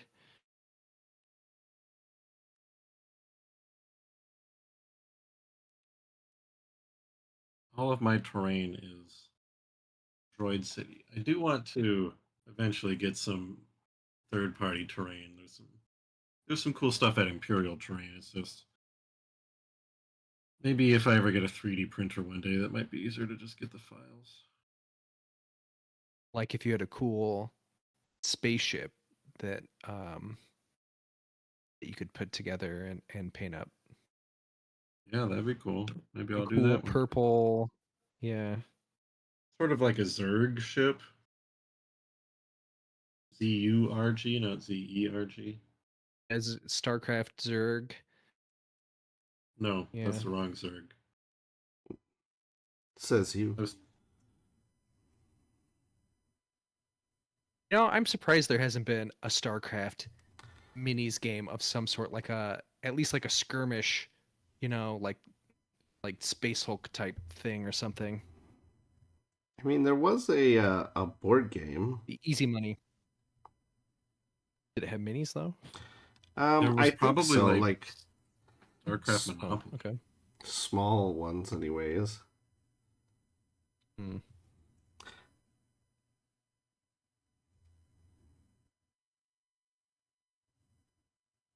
Just feels like a natural fit. I just don't know about the. I think I got to make the bike silver. I'll make all the little consoles on the ground and stuff.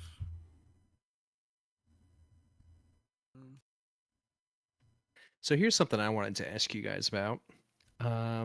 Kind of related to the discussion of like competitive versus non-competitive play styles and stuff. Yes, you should bring a gun. You got to defend yourself because card game tournaments can get very Well, there's cash on the line. intense. The same reason, you brought your 6-shooter to the poker table. And people might try to rob you on the way out. Ooh, that's the guy that won all those boosters. I'm going to steal those. It's going to be, 100 years from now, Dead Man's Hand's not going to be aces over eights. It's going to be, 3 Falcons and a showcase. Yeah. Anyway, sorry. What were you going to say? Oh, but yeah, I was thinking. Okay, so like we've had some pretty cool videos in the past around like that theme's operational, right? Where it's like Mhm. an interesting list that's not like a tournament list, but it makes for a good video.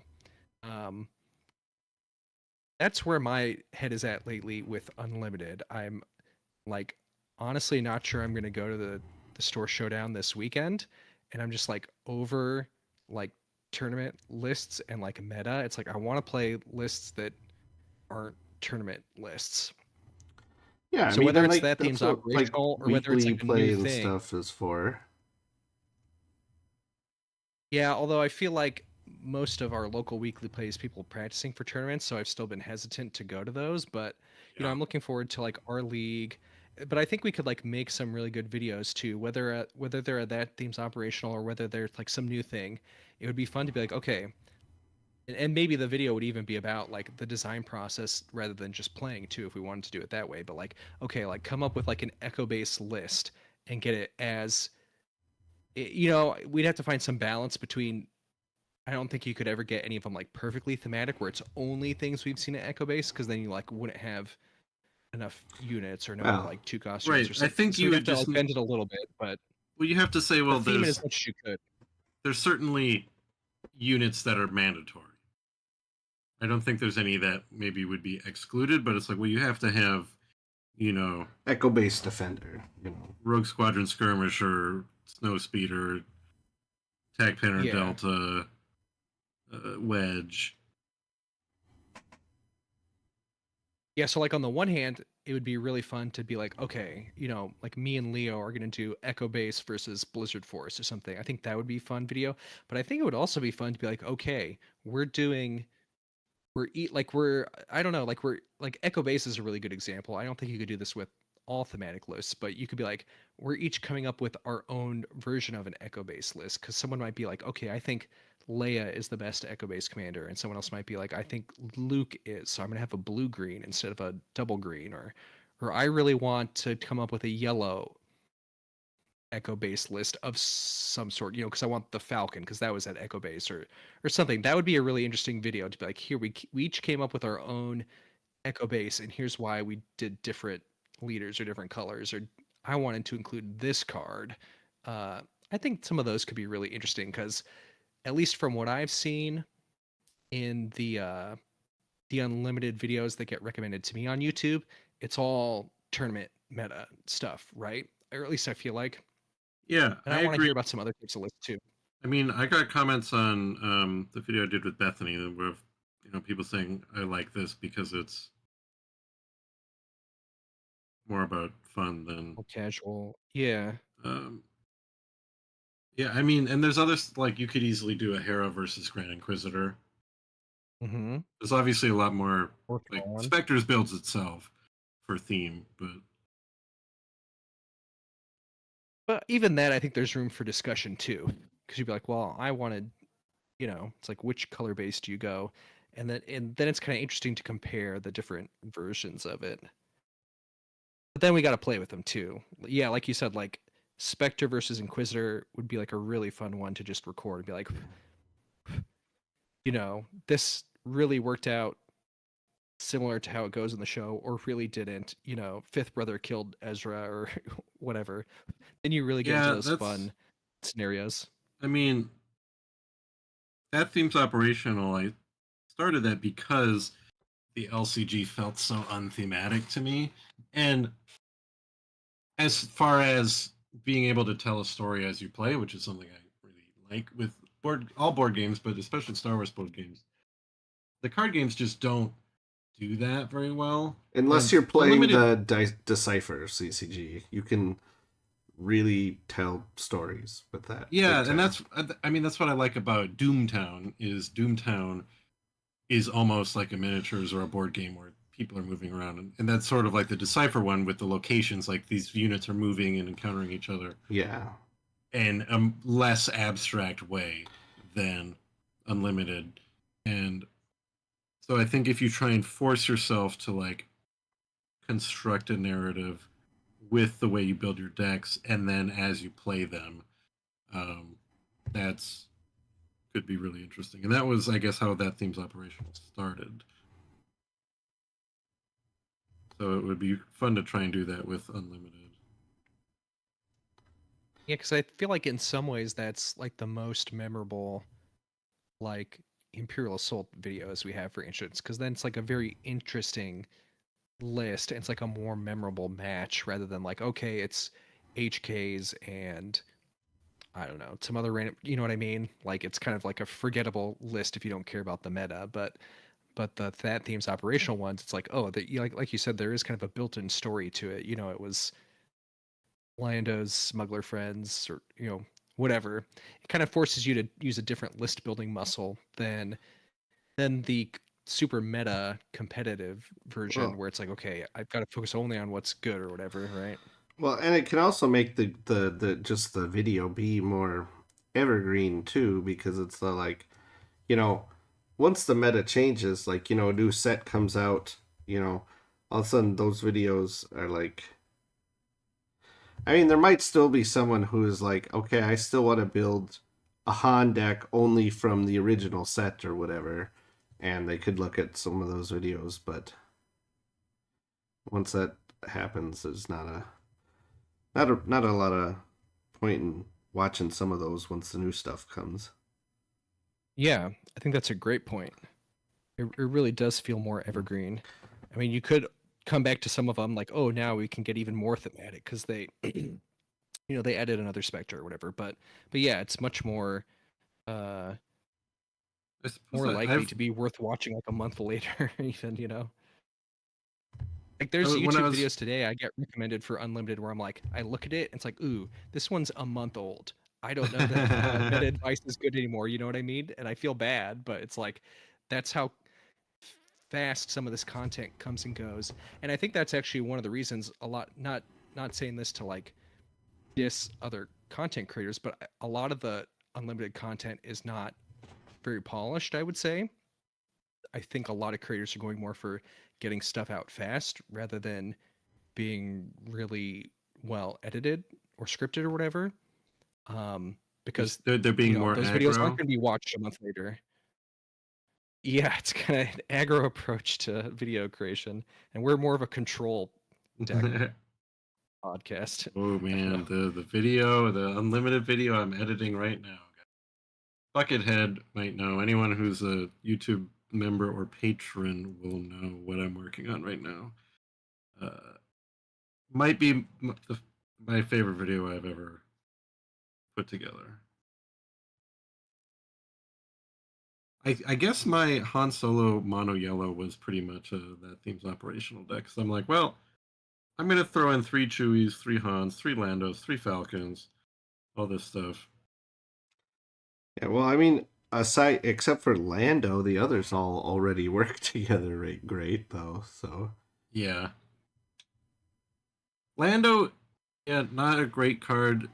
I did manage to use him a couple times, and it's sometimes can be good if you use Han and he throws a card in your resource that you didn't want to be thrown into your resources. oh yeah, when you top decks, Uh-huh. And then Lando can just grab that back for you. yeah. Seems like already in set 2 they realized that, like, oh, removing your resources without like replacing that sucks. That's why Uh, Lando's not that great. Like, I guess if you get up to a high enough count, Lando's okay, because at some point you don't need that many Cost 6 resources. anyway. I haven't used him yet, but I think even without his ability, he seems like possibly good. Like he's like a 6/5 for Yeah, 6 or something. He's Saboteur, so like if you can get that out late game, like just finish a base off pretty easy if he can attack. Use him with sneak attack or something. I don't know. Sounds cool. but yeah, I think I had sneak attack in there. Just any card that had the Falcon in the artwork, I put in there. Bamboozle since Han's on that. I think I had Greedo too, even though I guess Greedo sort of fits the theme, but not I wouldn't really think be. that fits. Yeah, He does work with like Han counter fit, but in the there's a comic that he works with Han. He actually shoots Han, and he's like, "I killed Han okay, Solo." it's kind of funny. so It's an after okay comic.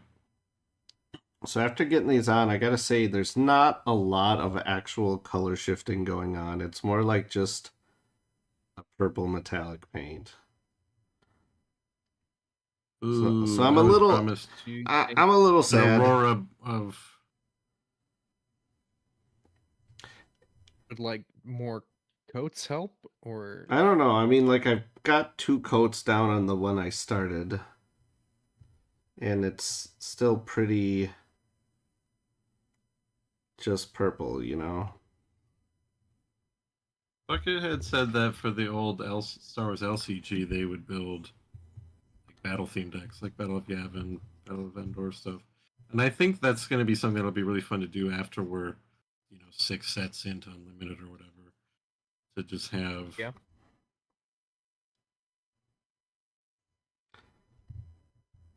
I'm going to build a Rebel deck full of Ewoks and like A Wings and B Wings and stuff. And you can have an Empire deck full of Stormtroopers and Vader and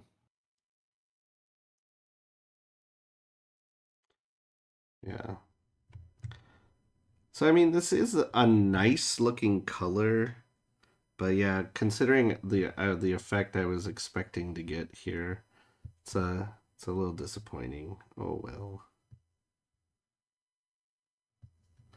Kind of hard to tell on camera, but yeah, I'm mostly seeing purple Yeah, I and mean not. that's really all it is. Like I said, it's uh, when the light hits it certain ways, you can see a little bit of like a goldish, bronzish tinge to it sometimes, but not for the most part.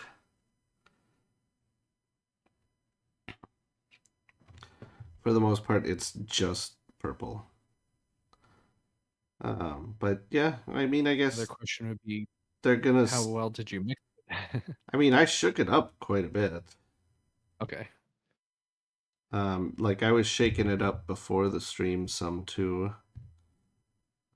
So I mean, it is always a possibility that it didn't, that I needed to get it shooken up a little bit more. But Yeah, I maybe. mean,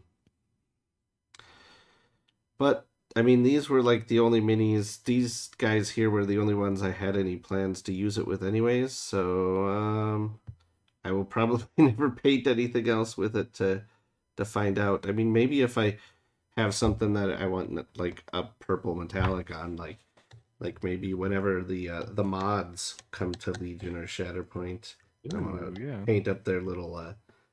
Maybe I want to make one of their little scooters be purple. Yeah, I wonder how different it would look too on top of different base coats. You know, if it would show up Yeah, more on some other color. I don't know. I mean, like I said, the label on the bottle here says to paint a must. It's actually, it says a must be applied over a uh, what do you call it? A A black black base coat, base coat. black prime. This does say do 3 to 5 thin coats, and I've got like 2 or 3. Um, or I got 3 on this one here. I don't feel like it's You're just one coat away from it looking like you wanted it to. probably. It's like that the guy digging the tunnel meme. Yeah. Oh, yeah, yeah.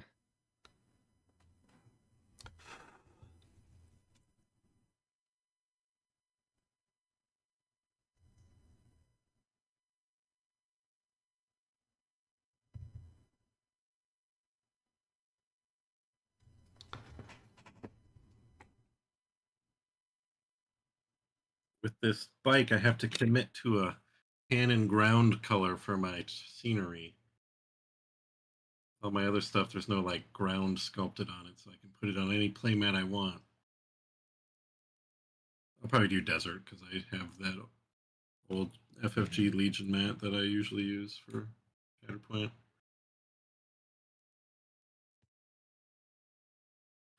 It happened again. With the nipples stuck in the cap. What do Time you with the Army Painter War Paints what do you do to your metallic. paints, I don't man? understand. Oh well, I'll just hold the cap upside down and use that as my paint well. I don't need that much of it.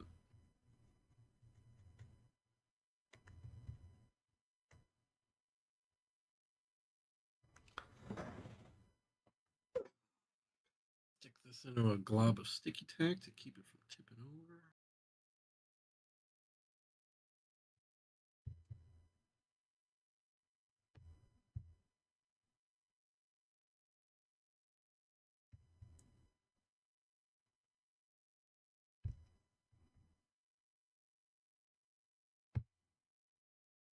Finished Spider-Man 2 the other day.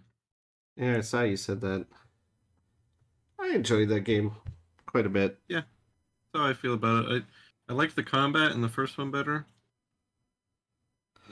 Yeah, I did like having the more gadgets and stuff like that. Uh-huh. And that's also a thing I didn't like. I missed in the Miles Morales game too, was the gadgets. Like I loved all the different gadgets in the first one. Yeah. I think I enjoyed playing as Miles more than Peter. I just liked the electric abilities a lot.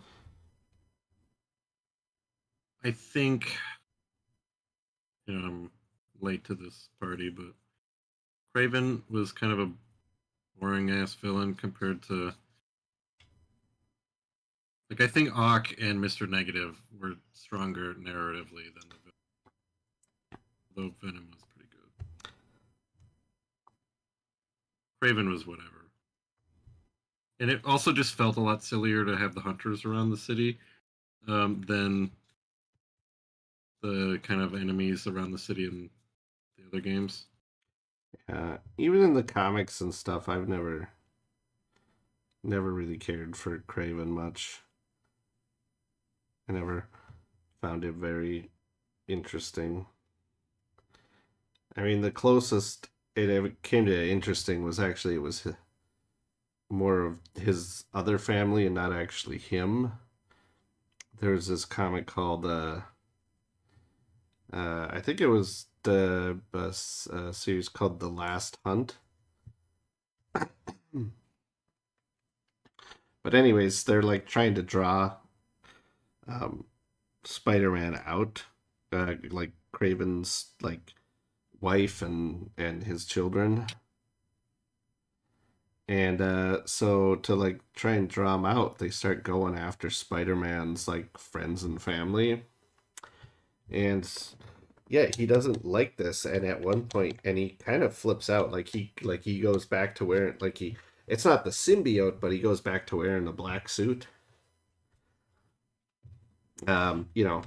Which is a thing that Peter always has to do whenever he gets kind of slightly evil. He has to put the black suit back on.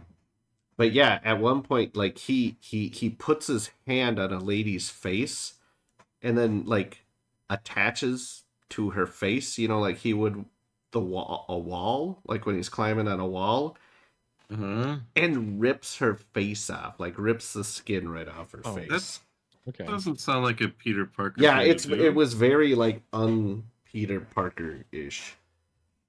But it was I mean, but it was like the one time the Cravenoffs were kind of interesting because like they actually drove Peter to those lengths. But yeah, it was. Was it like a lady who deserved it?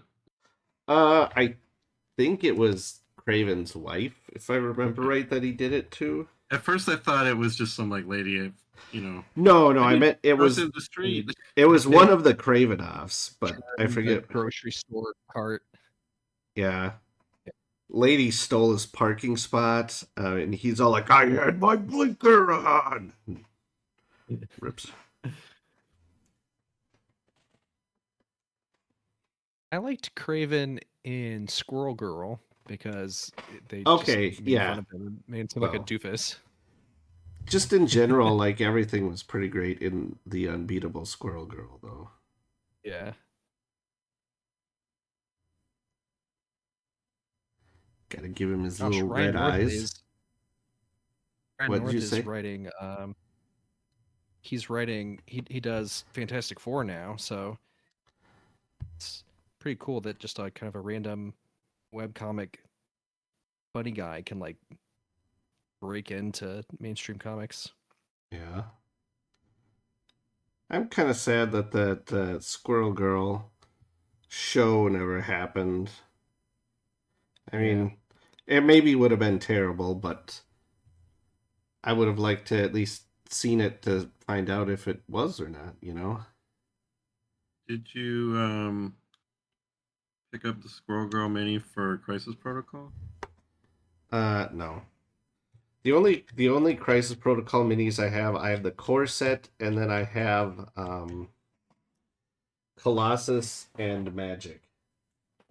Oh, and I also got the Angelina and Enchantress set, but mostly because I wanted the Angelina mini. Or Angela, not Angelina, Angela. I don't even know who that is. She know her from Snap. Angela used to be a Spawn character. Um, Oh, Spawn from like Image or yeah, something. yep. the But then it was oh, from some issues that were written by Neil Gaiman, and like like Spot, like Image's whole thing is supposed to be like, oh well, everything belongs to the creators. Like that was sort of like their whole founding thing.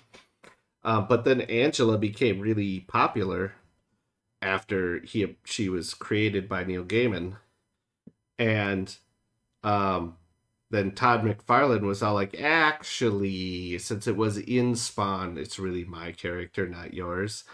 Um, and so Neil Gaiman um, sued Todd McFarlane and Image, and eventually, uh, back like it was like, I mean, like Angela appeared in the comics in like the 90s. She first appeared, it was like Spawn 11, 10, 11 or 12 or something like that. She was very early on in Spawn's existence when she first appeared.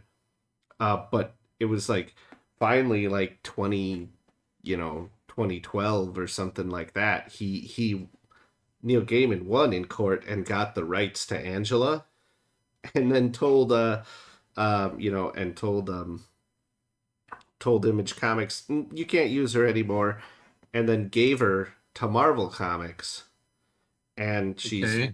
she's now Thor's sister. oh, okay. Seems Um, kind of a I've never weird heard like, of that. hey, take that corporate, huge corporate media entity. I'm gonna give it to even bigger, worse one. well, Marvel's probably paying him for the character's use, which Image was not. Oh, true. Um, but yeah, so like there was this whole convoluted story where she was like locked away in an alternate, had been locked away in some like pocket dimension of angels or something stupid like that. I don't even remember. But anyways, yeah, she's Thor's long lost sister. She joined the Guardians of the Galaxy for a while.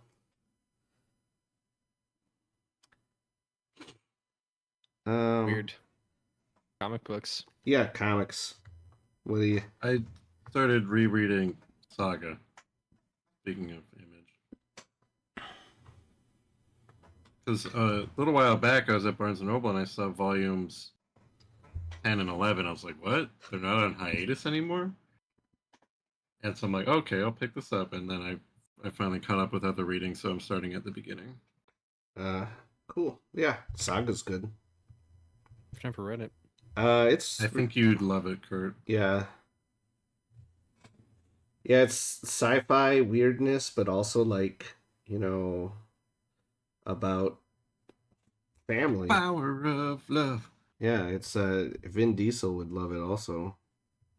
I think you would really like it, Kurt. It's very weirdo sci-fi. Okay. I have to check it out.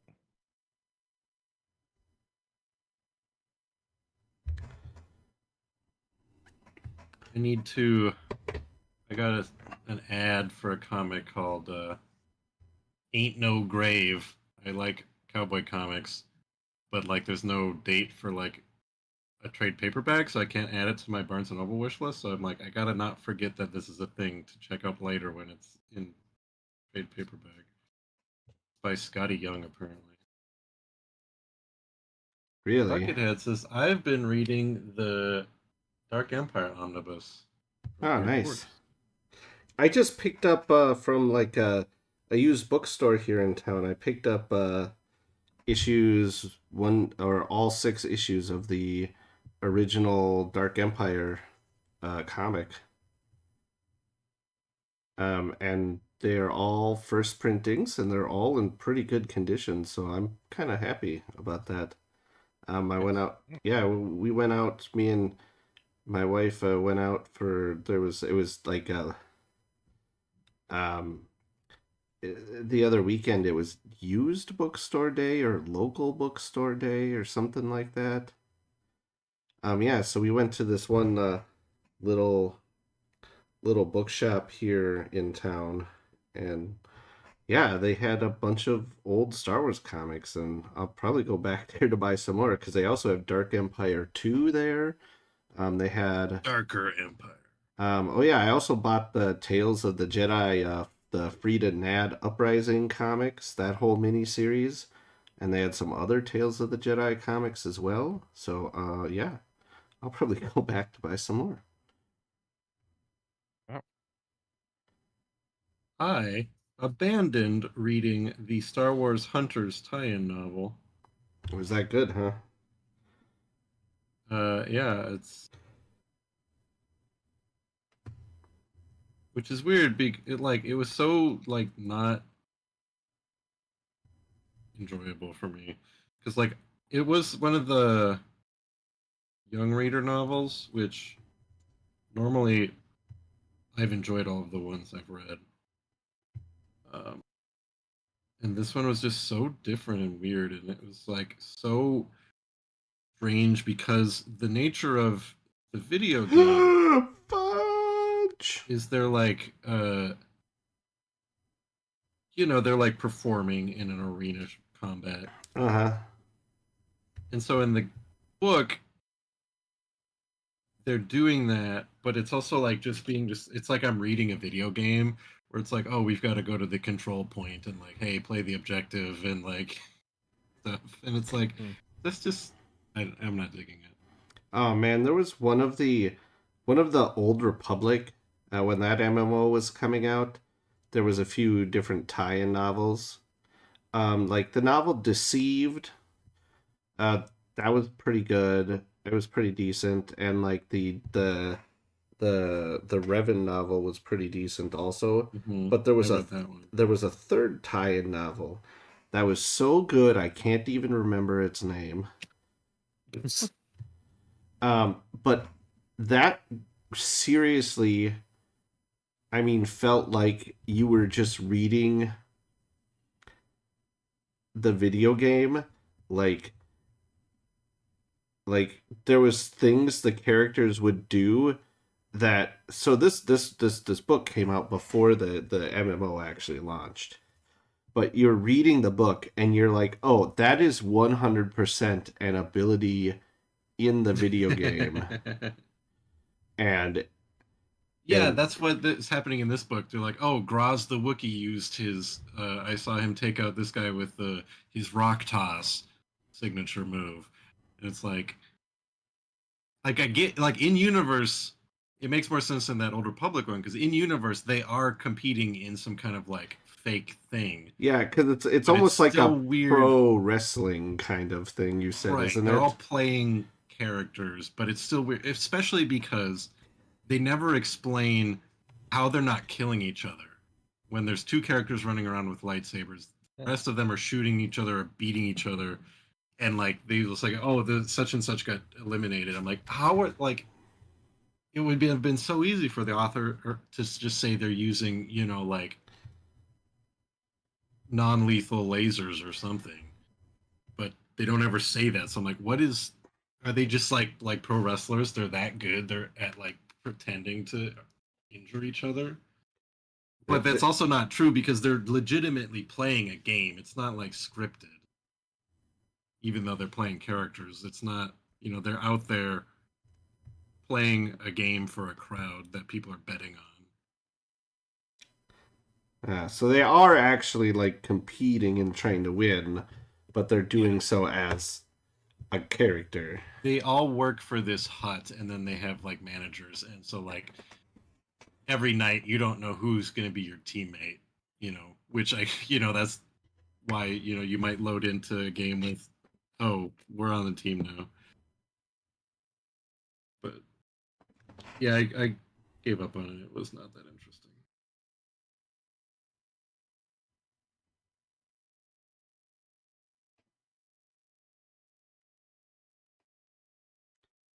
I'm reading Saga, which is much better. I haven't got to get to Goose. Goose is cute. Goose is a little like seal person, Kurt. Yeah, he's like a lighthouse keeper. I think he picture a baby seal, but with legs, and then like in like a yellow like raincoat waders kind of deal.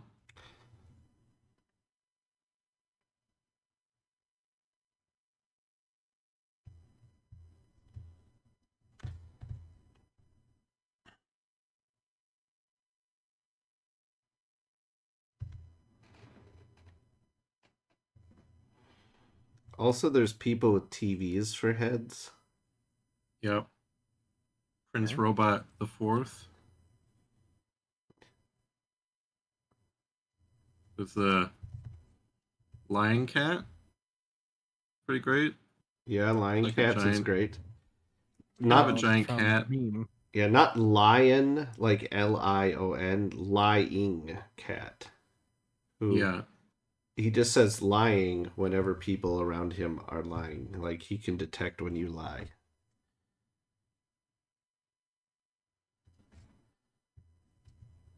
Some pretty crazy creature designs, especially when they go to like the Apple Oh, planet. that one giant like ogre thing.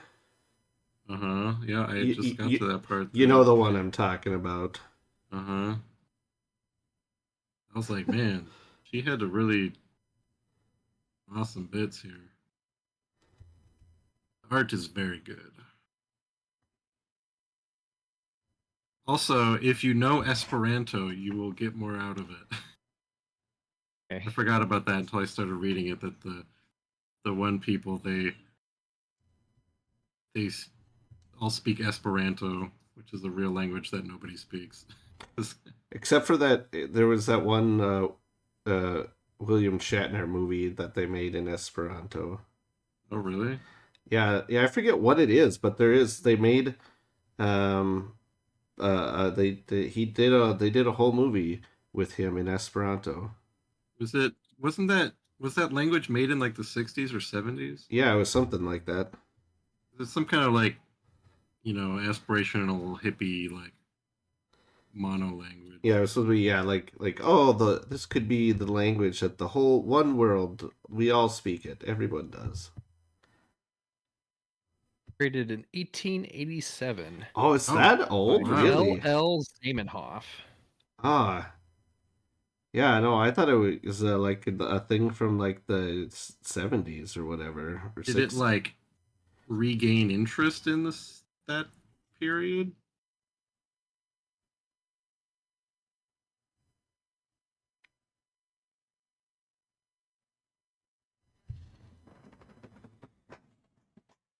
Hey, good Trying to night, skim the whole Buckethead.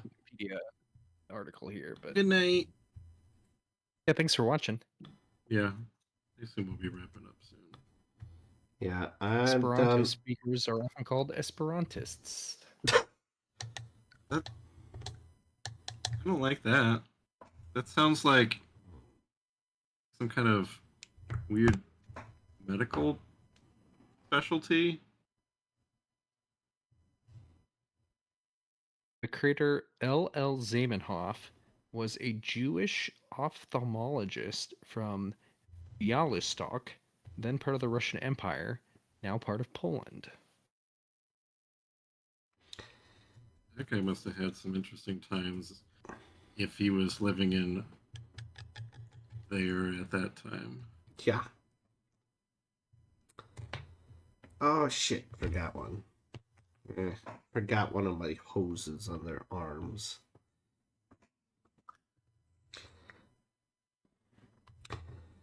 I decided that since this this purple is or the purplishness is so prominent, I decided to paint the little hoses on their arms gold. And you know what? I really like the way it looks. Yeah, it kind of pops.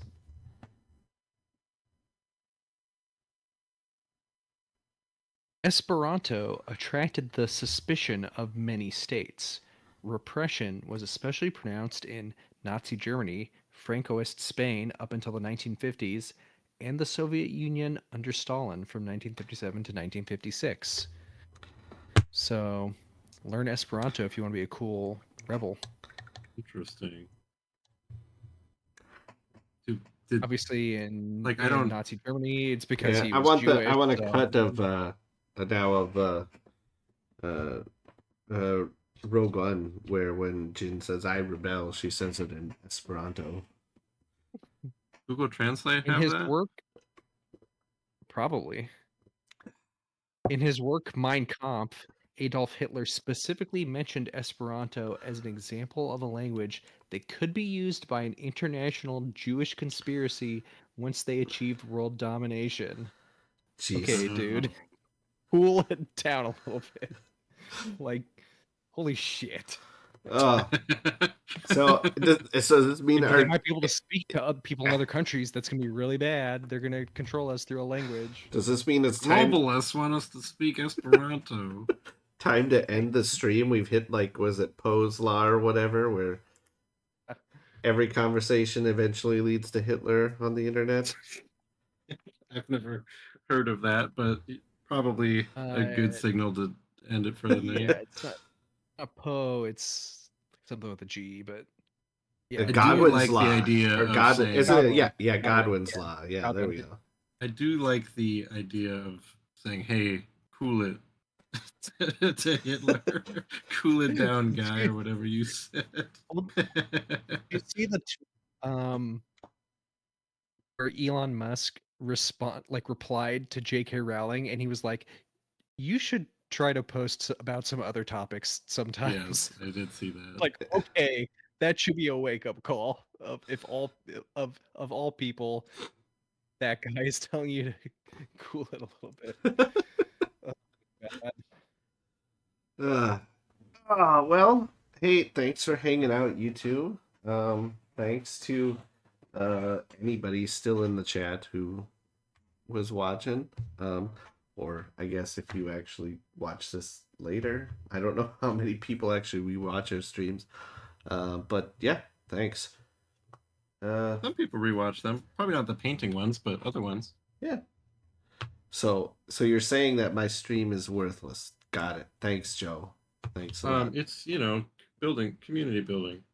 But yeah, that says this is these two all finished up. So other than the base, I gotta paint up the bases. But yeah, the paint doesn't have the effect I was hoping for, but I'm still happy with them. They're gonna look on the occasion when I do actually play them. They're gonna look unique next to my other ones with just the plain sort of brown. Or I think I did I did actually do like I painted them metallic, but then I put like a brown contrast over that, which worked okay. But I think I like these guys better. So